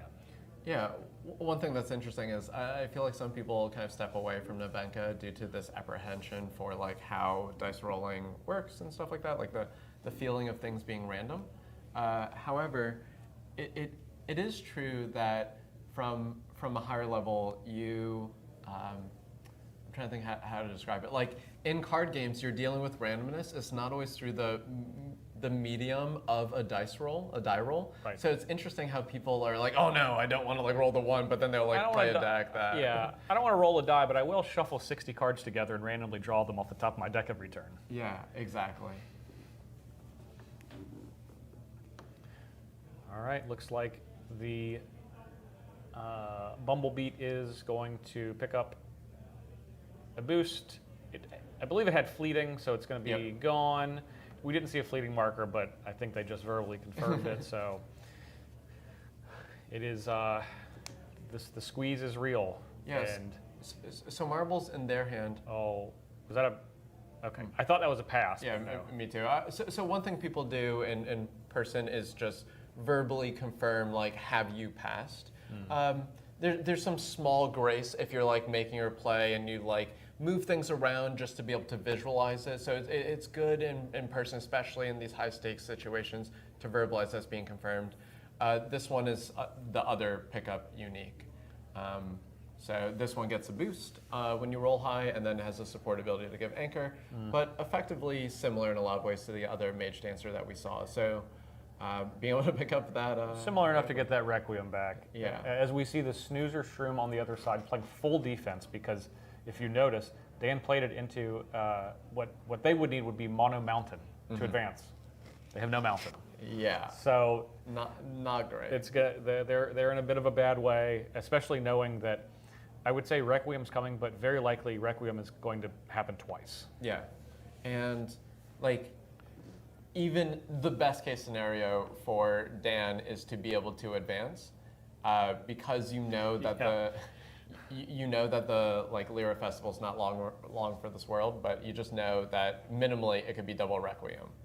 Yeah, and I think the big problem is you can barely even, you barely even need to worry about the festival at this point because your characters are understanding on the board. Yeah. As we see the handshake extended by Dan, Marbles takes it yet again, and we see more Nevenka rolling dice, just as we all thought would happen. Yeah, exactly. We'll work to get other heroes on, of course. But yeah, really good showing from Marbles, just showing the power of if you can find the exact card that you need in the matchup, you can have the unique support, or even just like the Incasters and Hawthors to be able to replay that sort of effect. So we typically see that from Fen, but Nevenka's allowed to also be a little bit more aggressively slanted. Right, which is what we saw. Able to really push the aggression from both sides, forcing Dan to play defense while trying to put their combo together. And I feel like that deck is not necessarily meant to play defense as well as it is to be an aggressive deck and a combo deck. Yeah. But when you have to be on the defense, it's a lot tougher. Right. You have two forms of offense, and then if you can't do them, you're probably in shambles. It's going to be very rough. That is round 5. That's over the halfway point now. Yeah. We're 3 rounds left until we are going to be crowning a top 8, which, as a reminder, will be happening tomorrow morning at 10 a.m. Eastern time, or -5 UTC as we had identified earlier. Oh yeah, -5. -5? Yeah. Yeah, so- I always forget the plus or minus, but yeah, Yeah. you're definitely right. It's minus. So, round 5 is in the books. Don't go anywhere. I'm Justin Parnell. This is Rinku, and we will be back in just a few minutes.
Welcome back, everyone. Now I'm not muted. Welcome back, everyone. Thank you. It's Justin Parnell and Rinku here. We're in Baltimore, Maryland for round 6 of the World Championship Qualifier. Yeah, I think our players are already ready, so we're just going to transition. We'll start talking to them I love it. about them. Yeah, probably not to them. No, we're in a pretty isolated room in here, so I don't think they can quite hear us. All right, we have more spicy matchups that you have chosen for us. Two of, I would say, there's been a point in time where you could call these the two most favorite heroes in the Altered community or the least favorite heroes in the Altered community. Yeah. But you know what? We have them here on coverage. Afanis maybe having a little less teeth than it had previously. Yeah, when I first started playing, which was a little bit after Trial by Frost came out, I would say that there's kind of like a triangle of sorts of Afanis was good against Kojo, Kojo was good against Sigismar, and Sigismar against Afanis. And then just over time, due to either people learning how to play differently, but also the Afanis nerf, like a lot of things kind of changed. So it's really interesting to see Gus do so well. Not because of Gus, but because of more like Afanis. We wouldn't have expected this. In fact, he kind of joked to me before this that his plan was to just try to get the Yzmir faction card and then also do commentary with us. But he kind of expected to go X2, X3 really early on, but both players here are 4-1, so really in the thick of it in our tournament. Oh, here. very, very much. I mean, even with a loss, both players still could be in contention for top 8, and certainly whoever we can find with a win is going to be in, I mean, really in pole position. What are they, 4-1 now? Yeah. They'll be 5-1. That's going to be pretty good shape as Sigismar starts us off with an Ortis Trooper. Yeah, so one thing that's really interesting about like the cadence of the back and forward is that we see a Conjuring Seal here, allowing for the double advance. And it's interesting because Infinite's opening play kind of implies that they might have wanted to play another card for 2. And it could be a card draw card. So we see this Baba Yaga. Babas typically draw a card, so I imagine that's what's happening some way or here. somehow, yes. But yeah, so, but in general, if we talk about, say, the older Afanis plan, it kind of requires just a critical mass of cards. You need a lot of cards to be able to do really big things. It does. And, something that I think is, and you tell me if I'm wrong, tell me your opinion on this, but I think it's quite dangerous for most decks to just willfully give up a 2-0 move on day 1 against Sigismar. Mm-hmm. Yeah, so Sigismar allows you to, by having that constant pressure of the token, so people do compare it to Kojo's Buddha, but they're actually very different in how they execute. So the Sigismar's removal spells are slightly better, because you can imagine a spot where you go one thing on one side, I have my token on the other side, I play a removal spell. Right. So I could just advance through the terrain that's harder for me. So typically, since the Baba suspension, the forest terrain has been a little bit harder for Sigismar, but you can kind of try to break through by using your removal spells. But very old school play happening here. Yes. Well, even though it is tougher for Sigismar to advance in those cases, it's always easy to advance when you're not facing anything on the other side. Yeah.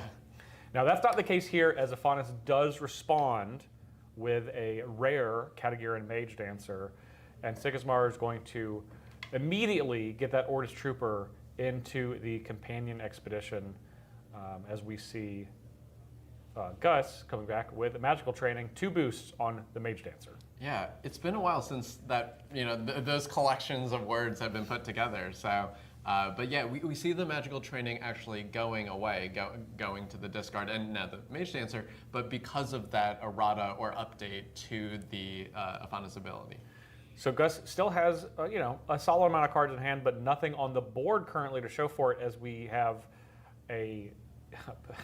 There's one thing you don't want, it's Sigismar to double advance on day 1. If there's something you really don't want, it's Sigismar to double advance on day 2. Gus is behind the 8 ball would be a understatement, I believe. I will say that there's a small saving grace. So Gus has some red uniques that are very powerful.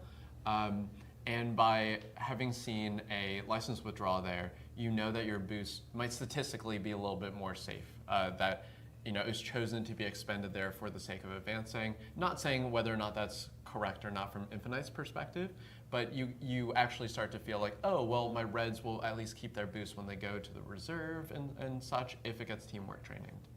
That's true, and you know, as expected, we see Infinite really leaning on what they have in reserve to try to conserve their, you know, maybe not quite as deep roster of cards in hand as Gus, but they also have less work to do to even get into striking range for a victory. Is only their Kaibar counters at 2. Is that, am I saying that right? Okay. Yeah, thank you. I appreciate it. Yeah. Well, if someone from Equinox says that, I think that makes it canon, right?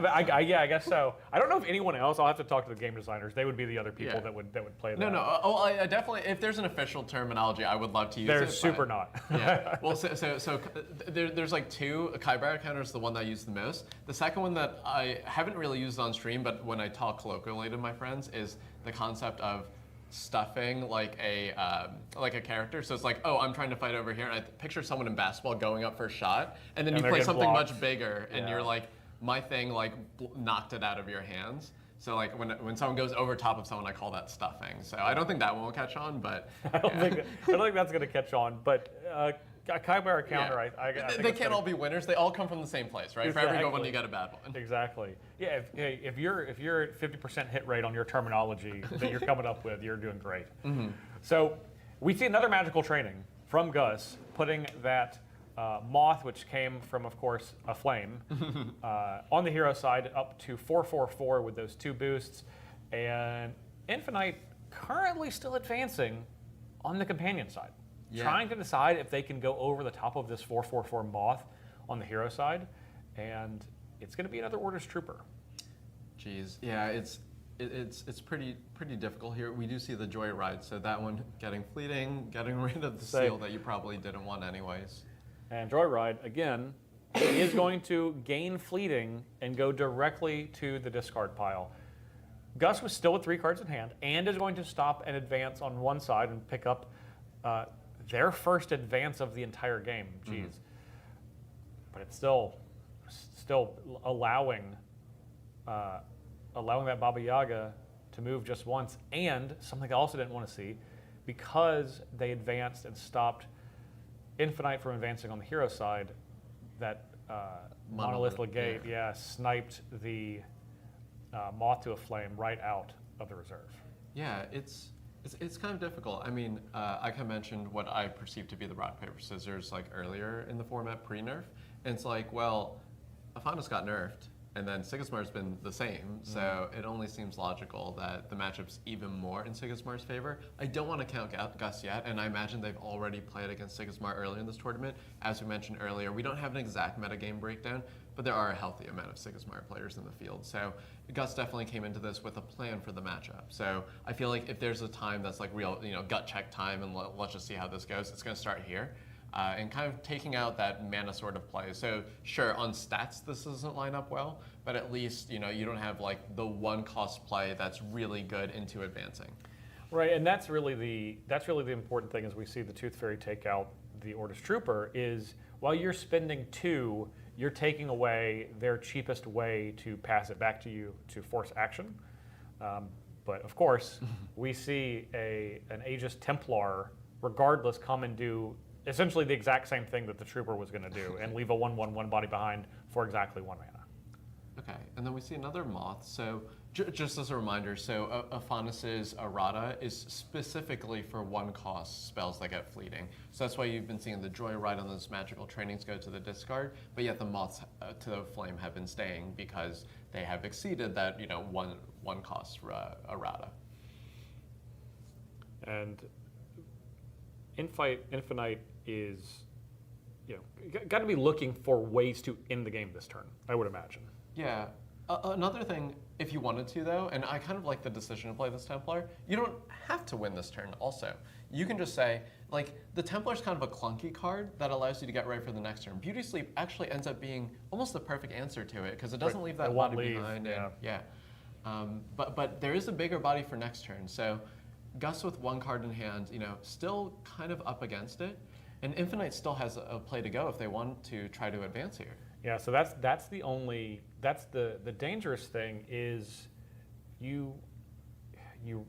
I feel like if you're making the Beauty Sleep play, you're going to feel pretty good about not being able to give up a single advance because you're going to be facing down on the hero side a lot of stats on the next turn thanks to your Beauty Sleep. Yeah.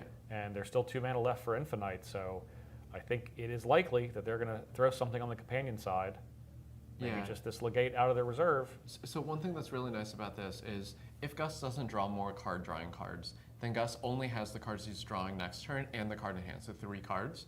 And if any of those are, say, like another Tooth Fairy, you kind of just care about stats at some point, and you're actually really removing an angle of attack, which would be, despite that Baba Yaga drawing 3 cards, just like kind of the card advantage game. So once again, there's a few different axes we could be playing on. We could be looking at either like tempo or the tumult, like the rate at which the game's being played there, or just card quantity.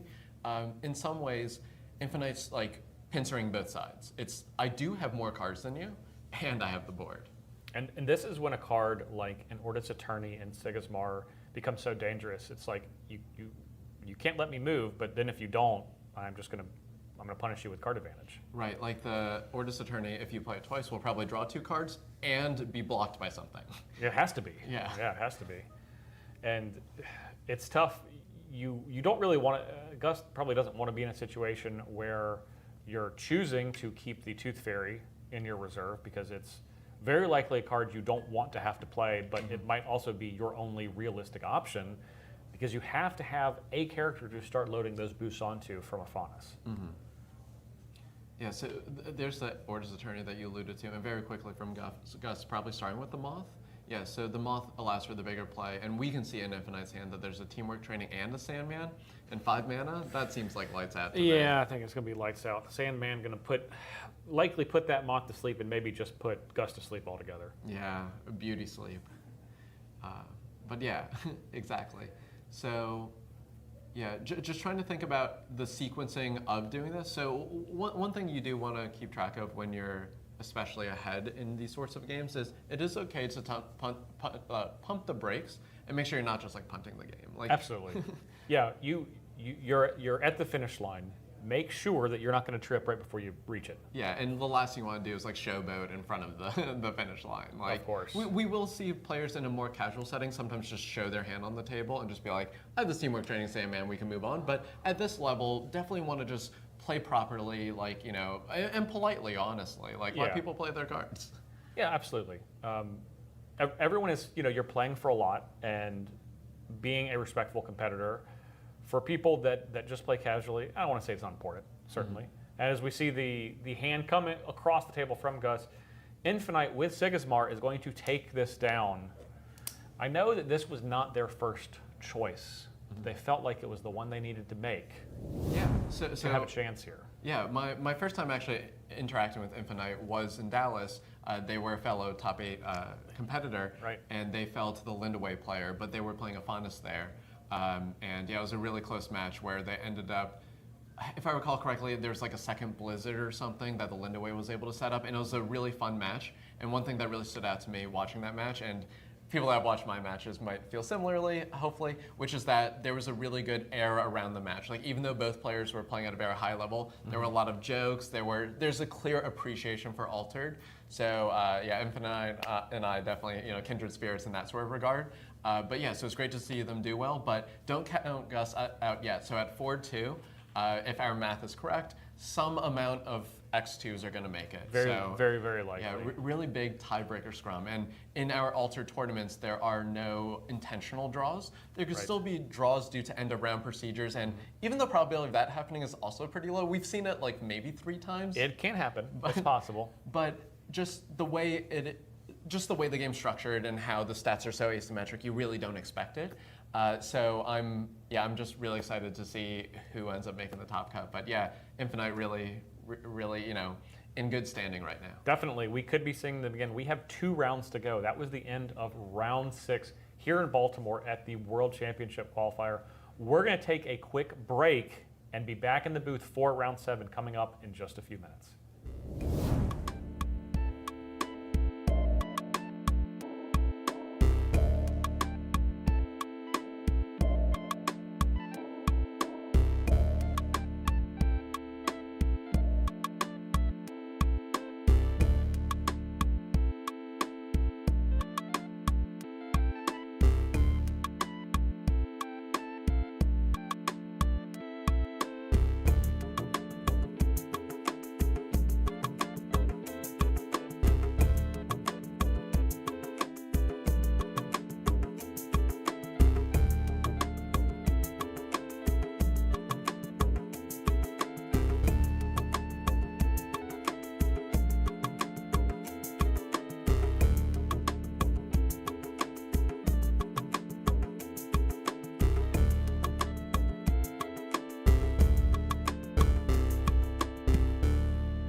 What is up, everyone? It's Justin and Rinku back for round 7 at the Baltimore World Championship Qualifier. And I believe we have players at the table ready to go. Yeah. So we're just going to jump right in because they're ready to jump right in. Yeah, they really wanted to get started, but we have an exciting matchup here. So Lindaway, we don't have the most Lindaways today, but a deck I've always really appreciated watching. And we've seen Sierra earlier, but are you familiar with any of these players? So the person playing Sierra is Everett, and they actually are a Richmond local, which is where I'm from. Oh, yeah. And they most recently beat me in the finals of the Tumult. Wow. Which the only one I could play in, I was not able to win. Yeah. So they got the playmat, and I don't. And I'm salty about it, but it's okay. I didn't even know they let you play. No, that's awesome.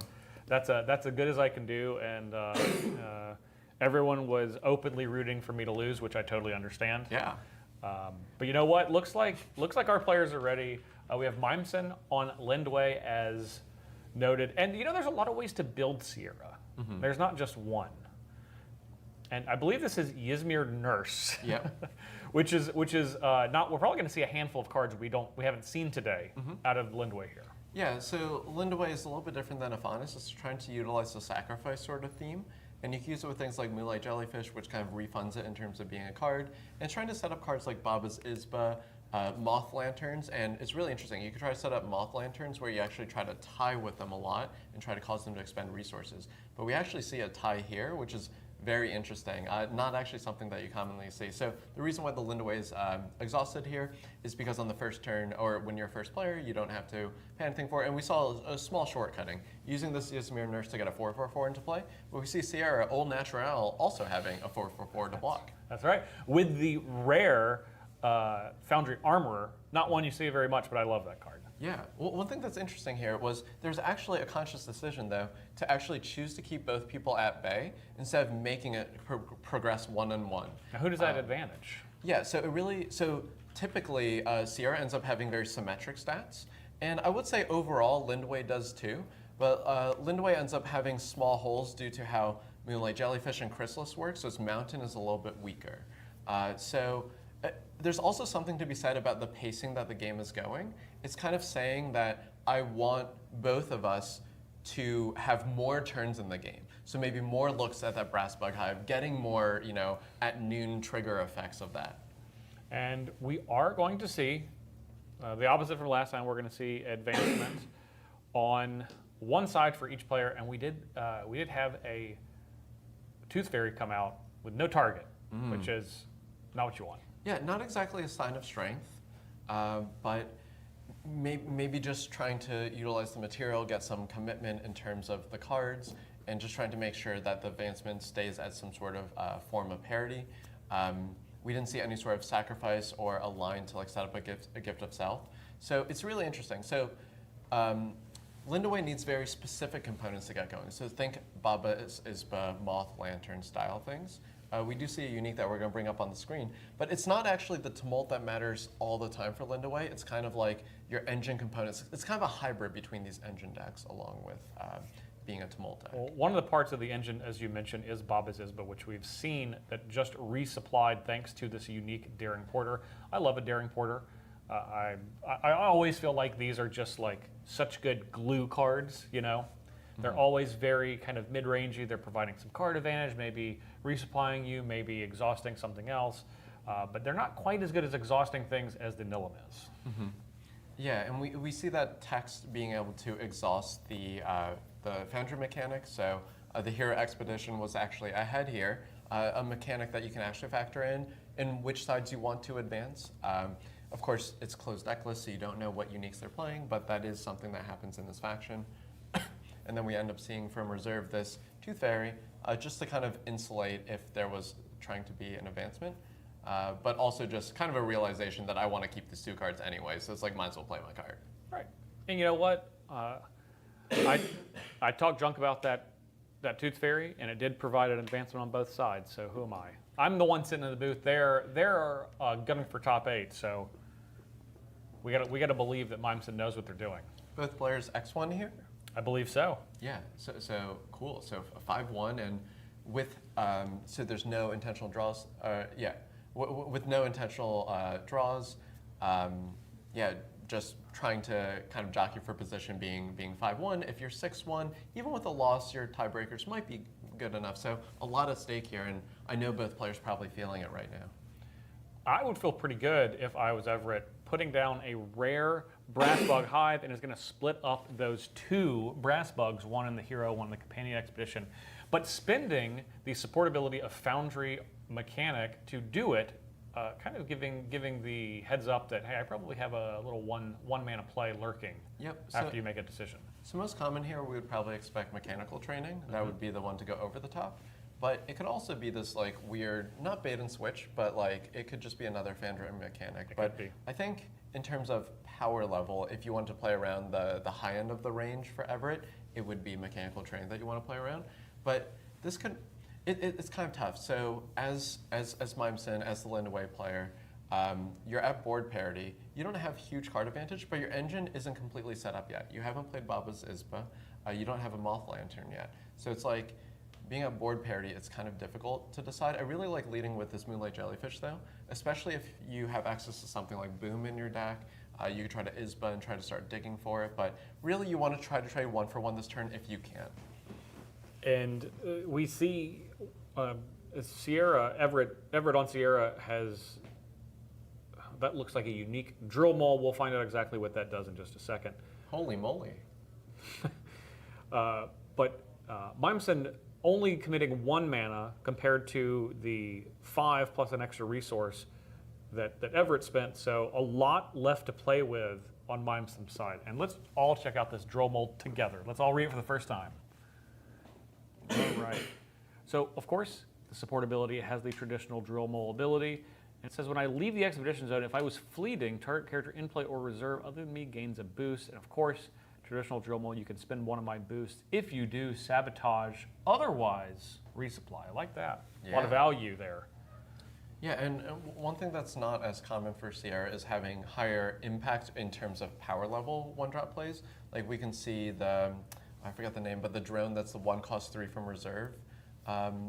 Common drone. Driller drone? Yeah, driller drone. Is that it? Yeah, Dredger's the one that resupplies, and yeah, something like that. But designer drone. Designer drone. Oh, I know okay, it was something with a D and a drone. Yeah. D-drone, of course. The traditional D-drone, yes. I'm gonna alter mine, just cross out like the. Yeah, it's just the D-drone. Okay, so unique v unique. I do like it when we get to this part of our altered broadcast. Me too. Because this is it's exciting for players too. This is the second Tooth Fairy from hand that's just going to come up absolutely empty and not be able to snipe anything from reserve. But we're going to continue to see 2 ships passing in the night, each player advancing 1 time, once a turn each. Yeah, the problem I kind of want to outline is still just, board parity is nice and all, but the Sierra is kind of threatening like a 5/5/5-ish every turn, because now the drill mole can just exhaust itself to get more counters, and you can keep on doing that even if it already reaches max. You can still just keep on exhausting it. So between the Brass Bug Hive making a 3/3/3, the Mana Moth coming out of the Nylem, it's kind of a lot to ask for. So I think this is the pivotal turn.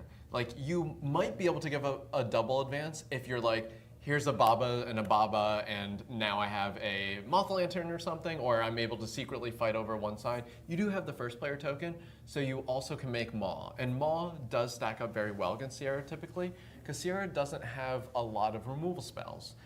We can think about how one of Trace, or Axiom overall, just not, like they want to be winning with stats or these permanents. Removal spells aren't as much what they're about. You have your Avalanches, Keelan, Burst, and maybe in some cases Sap Overflow. And as you mentioned, we have 5/5/5 split across stats in 2 expeditions on Everett's side before they play a spell. Yeah. That is going to be a problem. So of this parity, oh gosh. Well, so now the bad thing is, if maybe you were planning, maybe your plan was, I'll get out this jellyfish so I can boom something. It barely matters at this point. Yeah, well, so I think what Mimeson wants to look for here is just more engine components. Like if you can set up a Moth Lantern to at least tie one of these sides, that could put some pressure on, because you can have Moth Lantern, say, on the hero side, Then on the companion side, you have Maw with an Isba. So I wouldn't count Mimeson out yet, but you know, Everett's kind of grip on the game is slowly getting tighter. Yeah, the second rare brass bug hive is not only adding more to the board between different character tokens, but also in the event that it sticks around until next turn, which I think is likely, all of those robots are going to be 4/4/4s that are going to come out during noon. Yeah, so kind of interesting to play the mobile armory before sacking the jellyfish. But okay, so, I see. So, Yeah, I think we're just doing a little swapperooski here. Yeah. There's going to need to be more, though. yeah, well, so able to use the Isba with the jellyfish, and then Astutous Disciple's the last card in hand before this jellyfish draws. So it looks like that should be enough. So that ends up being 6s against 2/6. I believe it's going to be, I believe actually that's going to be 8. Oh, against because of the extra 6s. sacrifice. Yeah. So it is going to cause the Moth Lantern to hit the reserve as they're going to advance, as Mimeson's going to advance in the companion expedition. But Yeah. still seeing this, you know, keeping parity. Yeah, so you do have board parity. You're going to need kind of more Moth Lanterns where that came from. And so the first player token should be moved to the other player. I bet they'll figure it out. Yeah, There we go. yeah, okay, cool. So, They're doing the non-traditional. oh, you each have one. They and you each kind of have flip one, it. which, like, in my old age, it's tough for me to keep up with. Yeah, I haven't seen that method before, but I understand it. So the drill mole commonly has something that sabotages. So yep. So this one, just like the normal drill mole sort of effect, you can spend boost to be able to sabotage. And with Sierra going first and Moth Lantern kind of being the easiest way to create a bunch of strength. Yeah, probably going to be a natural takeout target. Plus, you don't have the Nylum anymore. You have these 2 brass bug hives that are kind of humming. So if you're Mimesome, it is nice that you've been able to keep up on the tumult, and you have 1 Baba's Isba now. I think looking for the second one, which is actually in hand right now, is good. I think there's a unique Hathor in hand. So you know, it'll be really interesting to see if. You know, it is true that Maw plus some Baba's Isbas is just, that's how you get things humming, and there is nothing Sierra's going to do about it. You can still draw your booms and say next turn will be better for me, and Blizzard's another one. So this one-side shove sort of thing, I'm actually kind of afraid of because I do know that Mimeson plays at least 1 Blizzard. Right, and that could be very dangerous. And we are going to see Drill Mole. Now, notably, Drill Mole, for those that don't know, is a robot. So it is going to get just a bucket of boost right now. It's going to get 2 more after it comes out of the reserve, and of course, as expected, take out that Moth Lantern. Yeah, so players kind of shortcutting, going up to, it doesn't really matter the order because I already had counters, but it would have been 5 because it had 3 au naturel and then 2 from the hive, but then -1. So that's how we're getting to. And these dice that I brought only go up to 3. So trying to show off how many I brought, which is kind of cool for coverage Right. purposes. I think that's the only reason that Everett's doing this is actually to just get as many dice as possible Yes. into play, Well, just for you. You're right. It's really making up for those earlier rounds where the other people didn't want to use it. So I'm actually, oh, there it is, D-Drone. The D-Drone. And as a reminder, you can go to www.rinkodice.com. I'm just kidding. Yeah. This is a substantial board. Now, it's putting a lot of resources down early, which is something that Sierra is kind of notorious for, of having to really put everything out before your opponent even has a chance to respond. But this is a lot. This is a lot of stats, and and we're running out of time for Mimeson to be able to do that, especially even though they have this second Isba, they did lose a Moth Lantern, which is probably going to be critical to this comeback. It is kind of interesting. So here, playing some low to the ground elements, we have Desire Drone and this common Ogun. So it's actually interesting. It seems like Everett I don't want to say went halfway in the plans, but kind of has like the permanents that cost more and then has these characters that cost less. So allowing yourself to have both an aggro plan, we saw the rare Foundry armor on turn 1. So these aren't, there's many different ways to build Sierra. You could be like, oh, I want to be very over the top. You can play the Ouroboros like sort of resupply sort of engine, or you could play this version that's like lower to the ground. And honestly, this one's my favorite. This is my favorite too, and Everett is someone that I know really knows their way around Axiom cards. So it's not surprising that they are kind of have created their deck in a way that is best positioned to be able to take advantage of all of the possible matchups that they could encounter. Yeah, one thing I really like about specialists in our game, even if it's just faction specialists, but even more of a hero specialist, is that they start to just understand like the chinks in the armor, but they understand almost how they're being perceived by other people, Right. and then being able to adjust around that. So it's like, oh, I think Sierras do this. It's like, well, actually, if I do this, then I beat that expectation, which is like pretty cool how all that can line up. Right. And it looks like we are going to see a second Moth Lantern come down, going to get rid of that little Ortis Recruit, turn it into a Moth, and of course give Maul a boost to start the fight back on the Companion Expedition. It's gonna be a tough one though. So let's see. You kind of for free you can get another after you by sacrificing the Mana Moth, which would then like go into the Maw. But it looks like just a pass back. So one thing that's I guess kind of unfortunate here is you have Maw and Moth Lantern fighting on the same side. Typically you would want them on opposite sides. Right. Because if the Sierra doesn't have air removal, then pretty much every sacrifice is making a 2/2/2 on both sides. I feel like this could imply a few things. Ysmir Nurse is the easiest thing that comes to mind, where the Nurse can kind of like take from one side and add to the other side. But I think more likely is trying to play into some sort of Blizzard game. So saying, I can win this side, and if I just put a jellyfish or something very small on the hero side, and you try to stack there, I can then just Blizzard that side and get the double advance that way. Yeah, so I feel like that's kind of like the implied play here, but we actually see kind of still the one side shove, but with very little components with regards to like actual resources being expended here. They spent no cards in hand, no mana to do it, and of course it's a battle that it's almost forcing Mimesen to say or to respond with a Blizzard because they cannot put the Maul there. It has Right. to go in the Companion Expedition. Right. So this is, I mean, really we're at 0 Kaibara counters. So There we go. so Everett is one move away from winning, and it's going to be incredibly difficult to have that stopped if it's not Blizzard. But of course, we see a mechanical training, which is going to be really exceptionally bad news for Mimesen. Yeah, so there's kind of a small after you battle that can happen. And also just for chat, so there's this Ogun that has a counter on it, and you might be asking what that's from. The Drill Mole had to leaves the expedition zone with fleeting effect. That puts a counter on it. So that is not a typo or anything like that. It's just from kind of simplifying the board state and like assigning the counter there. And I do like the diversification there. So if there's, say, the third Tooth Fairy, you probably want to split up some amount of your boost. Drillmole really doing it all for this deck it's the only unique we've seen from Everett, but it has, he's really used all parts of the buffalo on this Drillmole.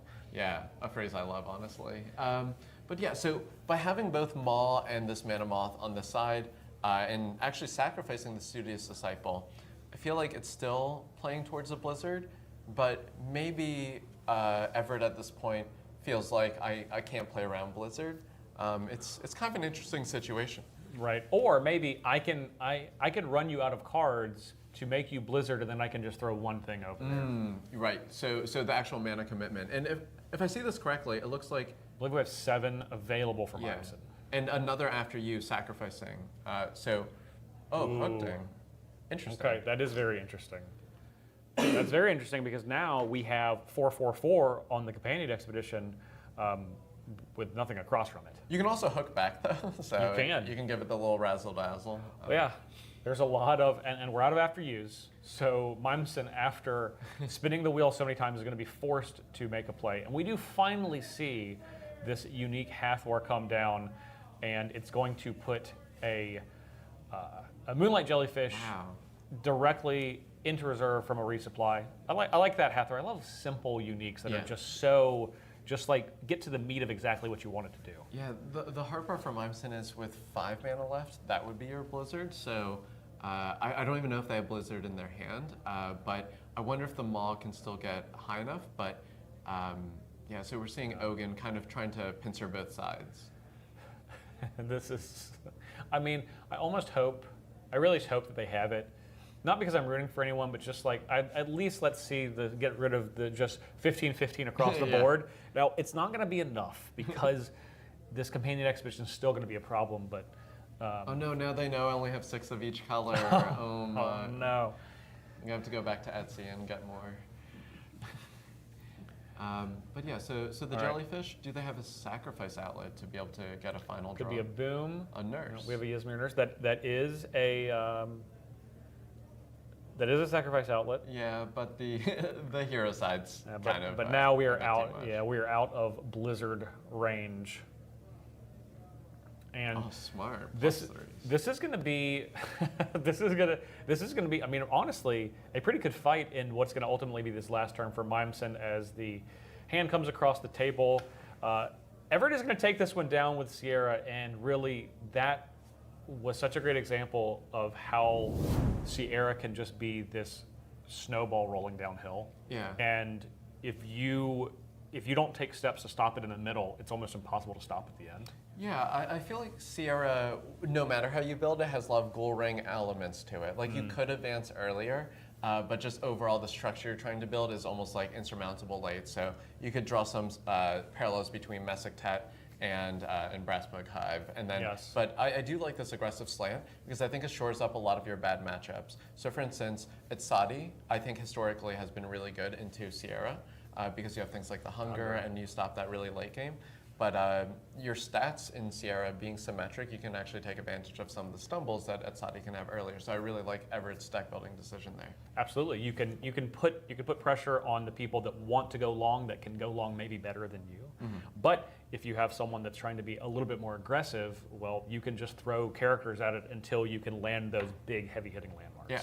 Yeah, it's kind of like, am I applying pressure to then open up the window to develop this? Right. Or is it that I'm just trying to race this out with using Foundry Mechanic? Because that has to be plan A, and you can go either way. Exactly. And excellent showing by Everett. We are at the end of round 7. Wow, that was really quick, Justin. Oh, yes.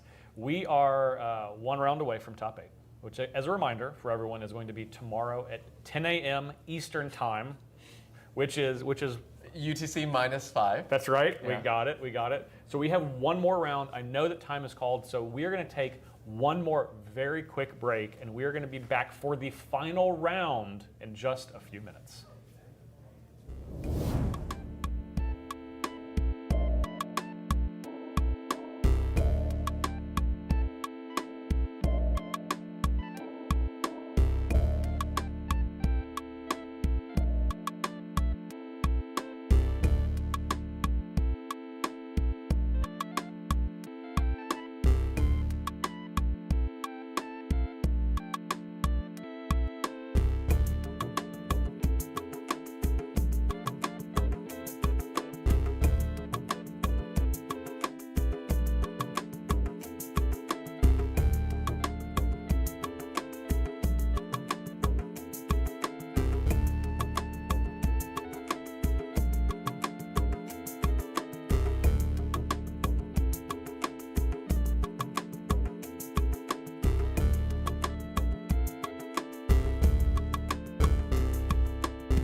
What is up, everyone? We are back, Justin and Rinku, for round 8, the final round of the Baltimore World Championship qualifier. Our players are, as you can see right now, getting ready to get into the game, and we have what I was just mentioning as a classic matchup between Zarchasm on Finn and Trey on Kojo. Yeah. So definitely interesting. It looks like the Buddha's on the, I don't want to say the wrong side, but if they just consistently make it on the same side, it functionally doesn't matter. Right. I know that Sarcasm, from having played them myself, has played a lot of BGA. And from your perspective, Buddha's always made on that side. Yes. So when I play against my opponent, I'm just like, hey, I only play BGA. Can we please make it on this side? So this actually happened to me in the top 8 of Dallas, where they're like, you played the whole game wrong, but at least it was consistent. And Fen doesn't functionally care. So, for all intents and purposes, we can see the Kojo on the top side, of our screen. It's fine. It's flipped. We'll just leave it like that. They might be addressing it, but it's fine. Yeah, like you said, as long as it's consistent, as long as both players agree, then it doesn't matter. Okay, is it Sarcasm? Now that you say that out loud, that's what it sounds like. Sarcasm. So not Zarchasm. No, I'm pretty sure sarcasm. But Great. It just depends on how hard you pronounce your letters. So you have a Okay, different that's fair. regional accent than I do. So it really depends. Okay, But Trey, I think we can agree on. we can agree on Trey. Yeah. Trey, speaking of which, does have the first player marker with the Buddha out, leading off with the Snowman in water, of course, so it's not fleeting. And we see a follow-up by a little Will-o'-the-Wisp. Wow. So as someone that's played a lot of Kojo, this is actually a fantastic exchange for the Fen players. Yeah, so big time. You really got away with something on that Buddha turn that you traded 1-for-1. So Right. now you're going to get your first resupply. And not only that, Will-o'-Wisp, on the advancement, we see that the quote companion side, I'll say the bottom side from the length of being vertical, but Yep. on the bottom side, advance into a terrain that the Will-o'-Wisp is not so good in. So we might see it being used for its discountability. But if that one ended up being one of the biomes that has water split, we would have actually seen just a double play of that Will-o'-the-Wisp, and it could have been devastating, actually. I mean, it was pretty devastating. If when you can block a Buddha with a Will-o'-the-Wisp, I really feel like you got away with something. Yeah. And we see a magical training in reserve, resupplied from Finn. Not exactly where you want it. You probably want that one in your hand, but you know what?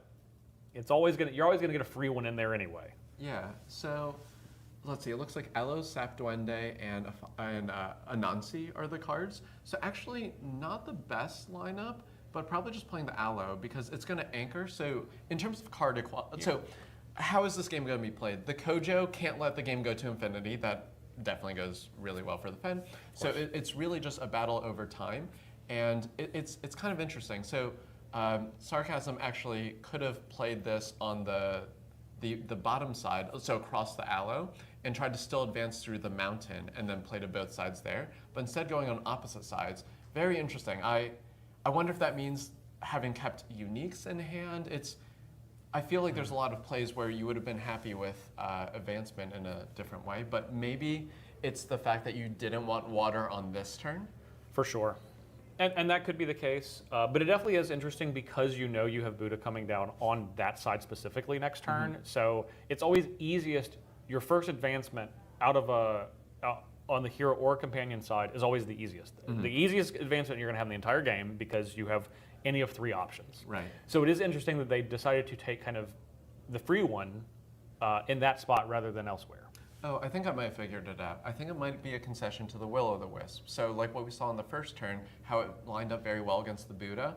It's true that in terms of typical builds of Kojo, water is actually the weakness of Kojo list. So you can play an amount of Ishibushis and Pathfinders to try to help you out, and maybe Tomoe goes in on the top end, but maybe it's just trying to get out of a water biome.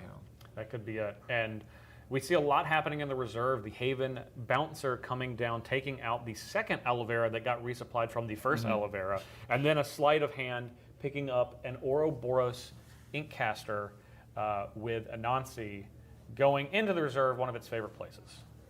Okay, and that's probably Duel of Grit? Yeah, so It is. rare Duel of Grit. So That's 2, yeah, that's gonna be discarded entirely. So that's 2 aloe veras down in the first, basically all in second turn.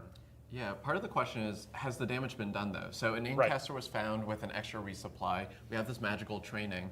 So I still think there's edge Fen here because you're going to trade 1-for-1 at the worst, but your Incaster is going to be able to be played on this Buddha, and then you're going to be able to pick up Magical Training, which is, at this point, post Aphanis, Erratum, likely the best Magical Training deck we're seeing here in the form of Fen. I would agree, and of course we have Anansi, aforementioned, that's going to come down with 5 stats across the board, followed up by the Inkcaster, which is going to completely block that Buddha and have a good shot at picking up something, which is of course going to be the Magical Training. Mm-hmm. Yeah, so just the card economy going the way of Sarcasm, but yeah, and for Fen to have an expedition lead against the Kojo, don't feel great about that. But so let's think what needs to go well for the Kojo player. Some people play the Hunger, which when they try to go really wide on their turn, you can kind of try to punish that. Another thing is that some people play Twinkle Twinkle, where you can kind of get like a little gimmick sort of thing going. But also, Fen can sometimes just not draw the right material. So we saw the Nancy there, which was pretty clutch. I usually, when I'm playing against Fen as Kojo, I like to think about how many Anansis they have gone through and whether or not they're playing those style of uniques. Right. And as you mentioned, something that can happen to Fen, it is possible, certainly, is that you can simply draw the wrong cards in the wrong places, and you occasionally have little agency over that. Now, obviously, deck building can go to alleviate that, but it is one of Fen's weaknesses that it, of course, tries to offset by just having more resources than most. Yeah. What do you think about this unique Kadama? Yeah, it's pretty interesting. It's not particularly good from the reserve. Baba Kadama? Yeah, that's a good one. TM. So I heard that's actually coming in set 5, huh? Yeah, revealed here first. I can't believe. We're gonna fuse cards in our altered space. Yeah, but yeah. So this Kadama, it's not very good from the reserve, but sometimes you're already going over the top with things like a Nancy, and you actually want a down payment on the next turn. The sleep doesn't have to be a bug; it could be a feature. Absolutely, and we also don't know that there's not just one sneaky Lyre Festival lurking in the deck. That's definitely something that Finn can do every once in a while. Where it's like, this isn't my main plan, but Finn at some point later in the game has so many resources it can just poof it into play and win on the spot. So one play, kind of one overlook when we're talking about this unique and such, is that actually Sarcasm opened the turn with using the Will-O-Wisp and Inkcaster to be able to play this Kodama. So saying, this is a turn where I really want to fight and just have this mana advantage, not even leading on the magical training.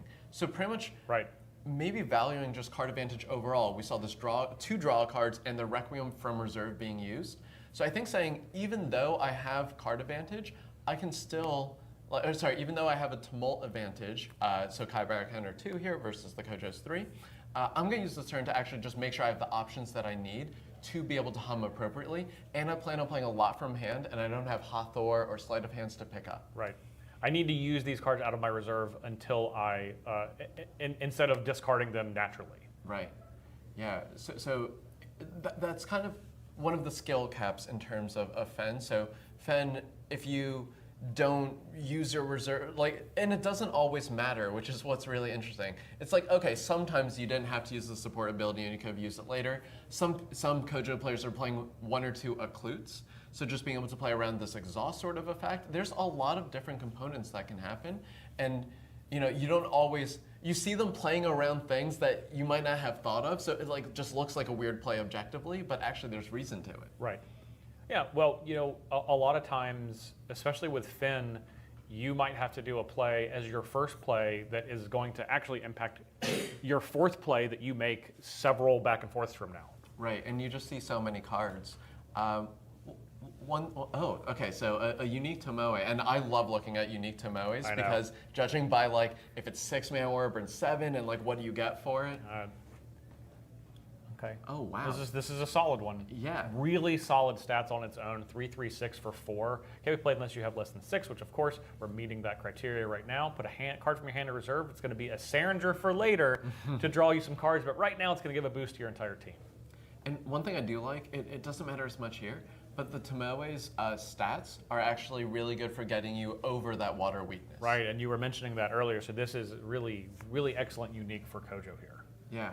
However, we see a Hatter, so not commonly played from hand, but it's actually, when you think about Mighty Jin and that stats being pretty good, well, this is Mightier Jin. It's a little bit better. Yeah. And it blocked that Haven Warrior completely, Yeah. where I would imagine that Trey probably thought he was going to be able to manage this 2-0 advance, and Hatter comes down and defends, and we still see Finn narrowly with an advantage. Yeah, that was kind of a tough one. So being able to not only block but also advance on that side, so it's kind of difficult. So once again, as our Kojo player, so you do still have another use of the Tomoe Gosen, but you don't have the Buddha this turn.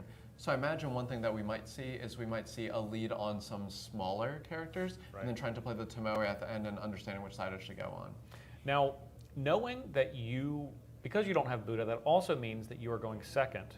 Mm-hmm. So sometimes when you're going second, you have to assume if there is a juicy target in my reserve, there's a chance it can get sabotaged. Right. If it doesn't get sabotaged and it gets to your turn, do you try to float the Tomoe until your next turn when you have Buddha again? Yeah, no, it's definitely a really tough spot.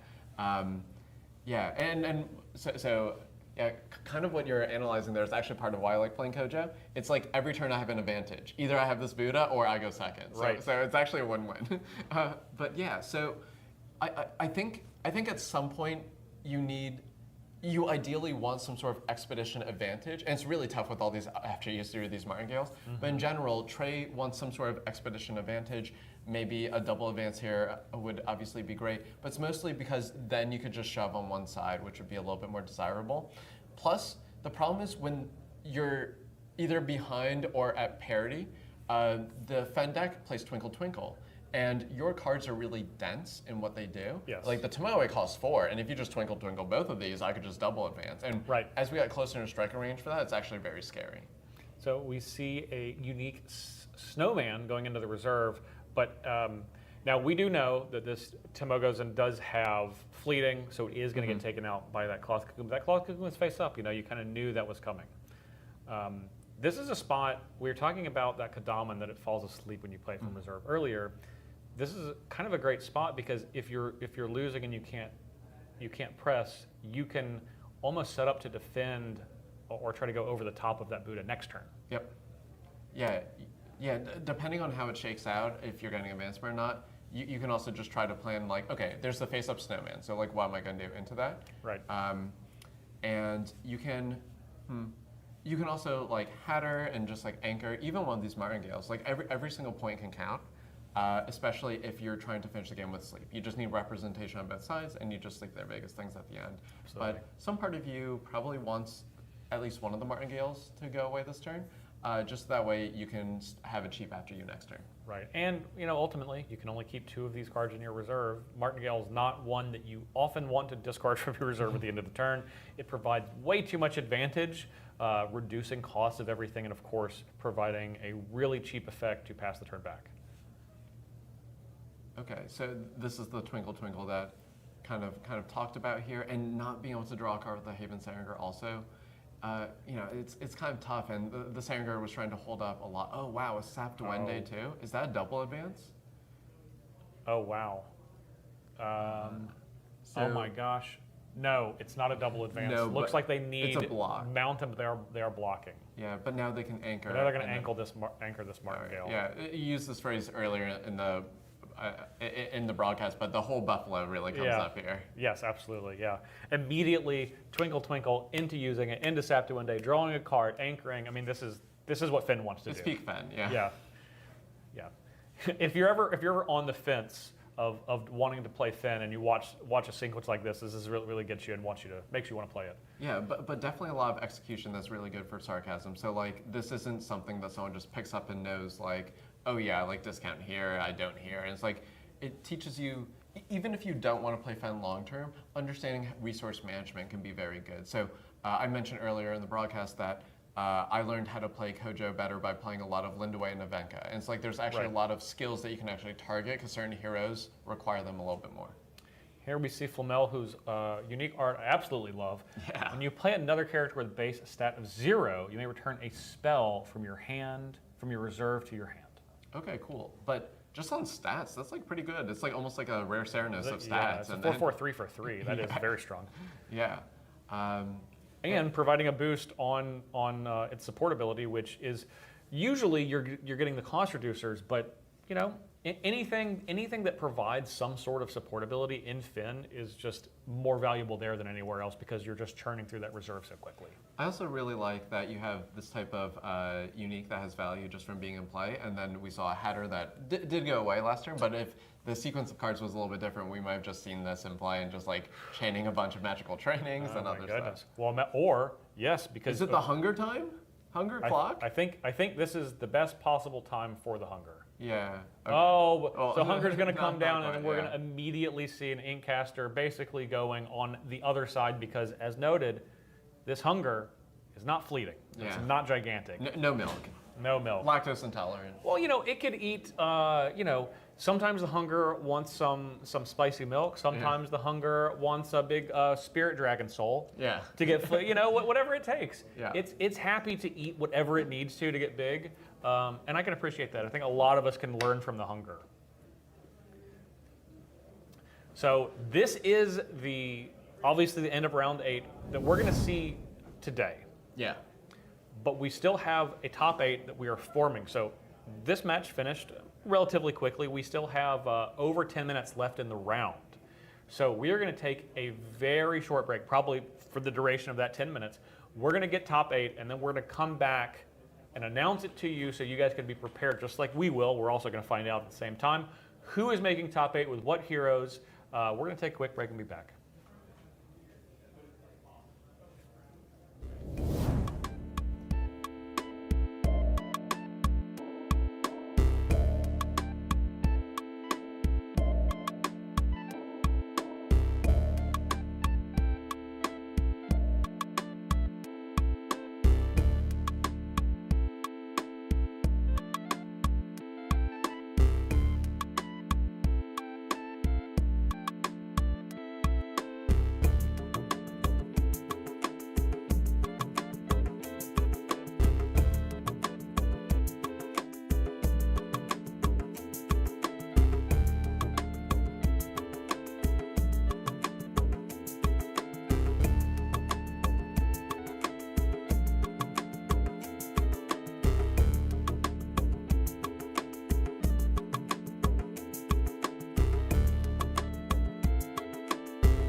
What is up, everyone? We are back, and we have a top 8. It's on this really nicely written piece of paper. Spoilers, they know Oh my now. gosh. Oh my god. They have to go back in time and pause it.